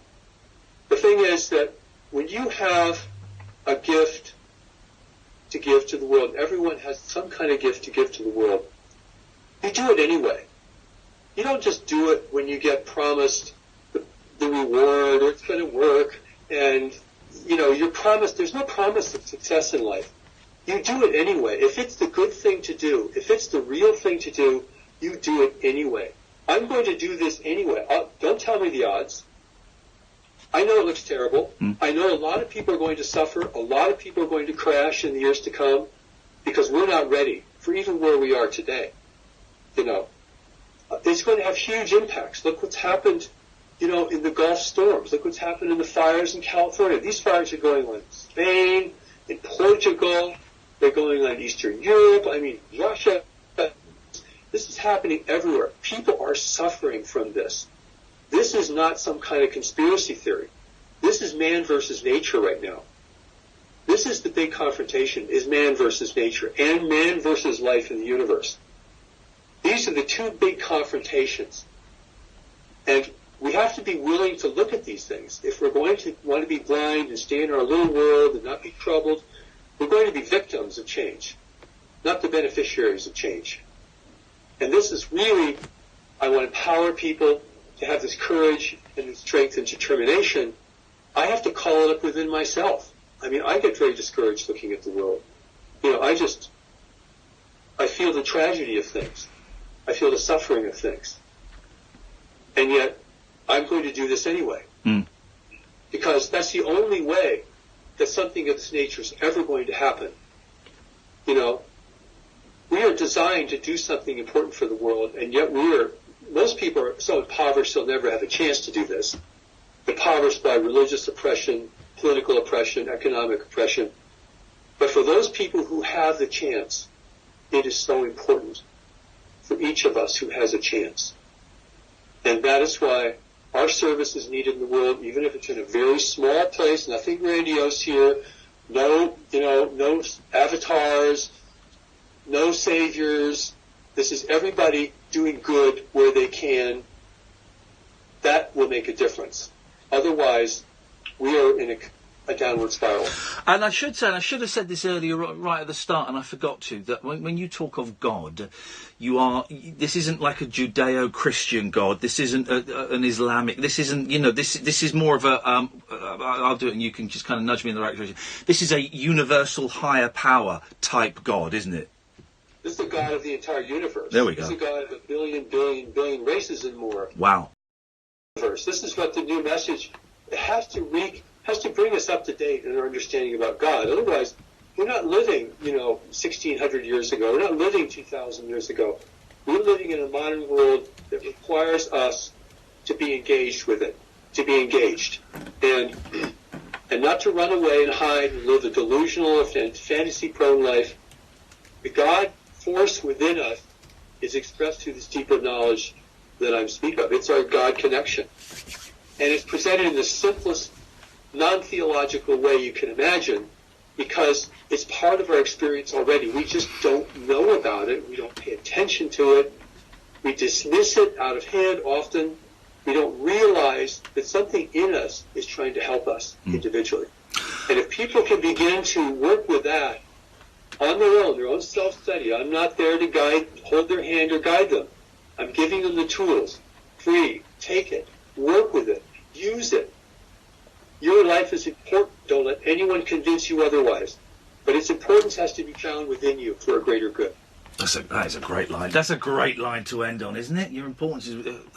Marshall, it's such a joy talking to you. I'm so glad we got to speak. We'll get you on again. I'm going to ask you a personal question I wouldn't normally ask people. Are you really 68 years old? I am 68 years old. Dude, you're looking fantastic. You need to sell that as well. There's where your money is. You're looking great. Hey, listen, man, it's so nice to talk to you and pass on our best to Reed as well.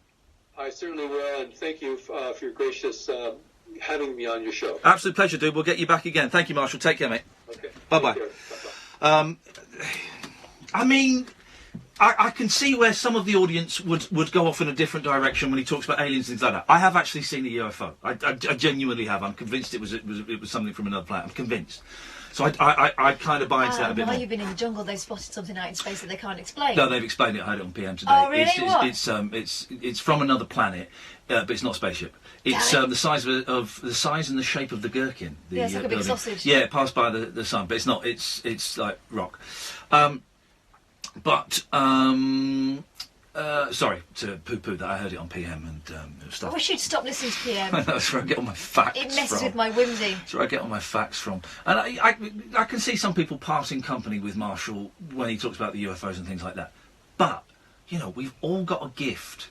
And we do it regardless of whether we share it regardless whether we're going to get reward or not. Flippin' heck. That's a motto to live your life by, isn't it? That blew me away, that line. I love that. I love him. We'll get him on again. I'm quite happy to cultivate a little friendship and relationship with those guys. Partly because they're so polite. They're just so polite. Let's... Vinny. Good evening, Vinny. I want to ask you a question. Okay, no. Did you watch I'm a Celebrity this year? I didn't watch it this year, no. I thought the lineup was shit. Oh, okay. All right. Thanks for calling, Vinny. Do you know what we had? Here we go, fact fans. Loads of rules. And one of the rules, apparently it's in my contract. I didn't read the whole contract. But can I have that time out? Can I have the out time on the screen again, please? One of the rules that they flagged up to me was, obviously you're not allowed to use racist or homophobic or violent language. You're not allowed to invade other people's spaces. You're not allowed to play with your privates. You're not allowed to masturbate. You are not allowed to masturbate, otherwise you could be evicted from the jungle. I didn't get kicked out. Oh! I didn't. But of course, in the Sun tomorrow, it'll be Iain Lee confesses to knocking one out in jungle. What they thought was you straining in the dunny. Was you straining in the dunny? It was, yeah, you're not allowed to do that. It was such a weird experience. I'm so glad it's over. I'm glad I did it. And it looks like the punt has paid off. Tomorrow, remind me to talk. We won't do the Celebrity of the Week. I promise. I'll bring in a load of stuff that we can talk about. If you want to ask questions, more than happy to answer them. But I realise that for some people, it's a bit of a bore. And I do know that we had 60,000 loyal listeners before I went in the jungle, and I don't want to alienate those guys because they've been through the tough times and the good times. But just one thing I do want to share is some of the stuff that goes on that you don't see on camera. So remind me to tell you about blankets over towels over their heads, because that was one of the weirdest parts of it, and you never got to see that. Listen, thank you so much, new listeners, old listeners, whatever, people have just dropped in. I've been Iain Lee, that's been Catherine Boyle. Back tomorrow at 10. This is Talk Radio. Christmas on Talk Radio. There's no Christmas in the army, Captain. Talk Radio. We'll get you talking. Still haven't signed up to Selco Predictor? Why not? What a chance! What a goal! There's a million good reasons why you should. Sign up now at selcobw.com/predictor and use your footballing foresight for the chance to become a millionaire. £1 million. £1 million. December, win flights and £150. £1 million. Sensational 2-night city stay in a European hotspot of your choice. The Selco Predictor. Download the Selco app now or sign up for free at selcobw.com/predictor. Hey, just remember you guys are here. Thanks, Periscopers. We tend to do Periscope every night, unless I'm feeling a bit down, in which case I don't. But I appreciate the old people joining us. I appreciate the new people joining us, and spread the word. You can download the podcasts. Peace and love. I'm having a Mars bar. Bye bye.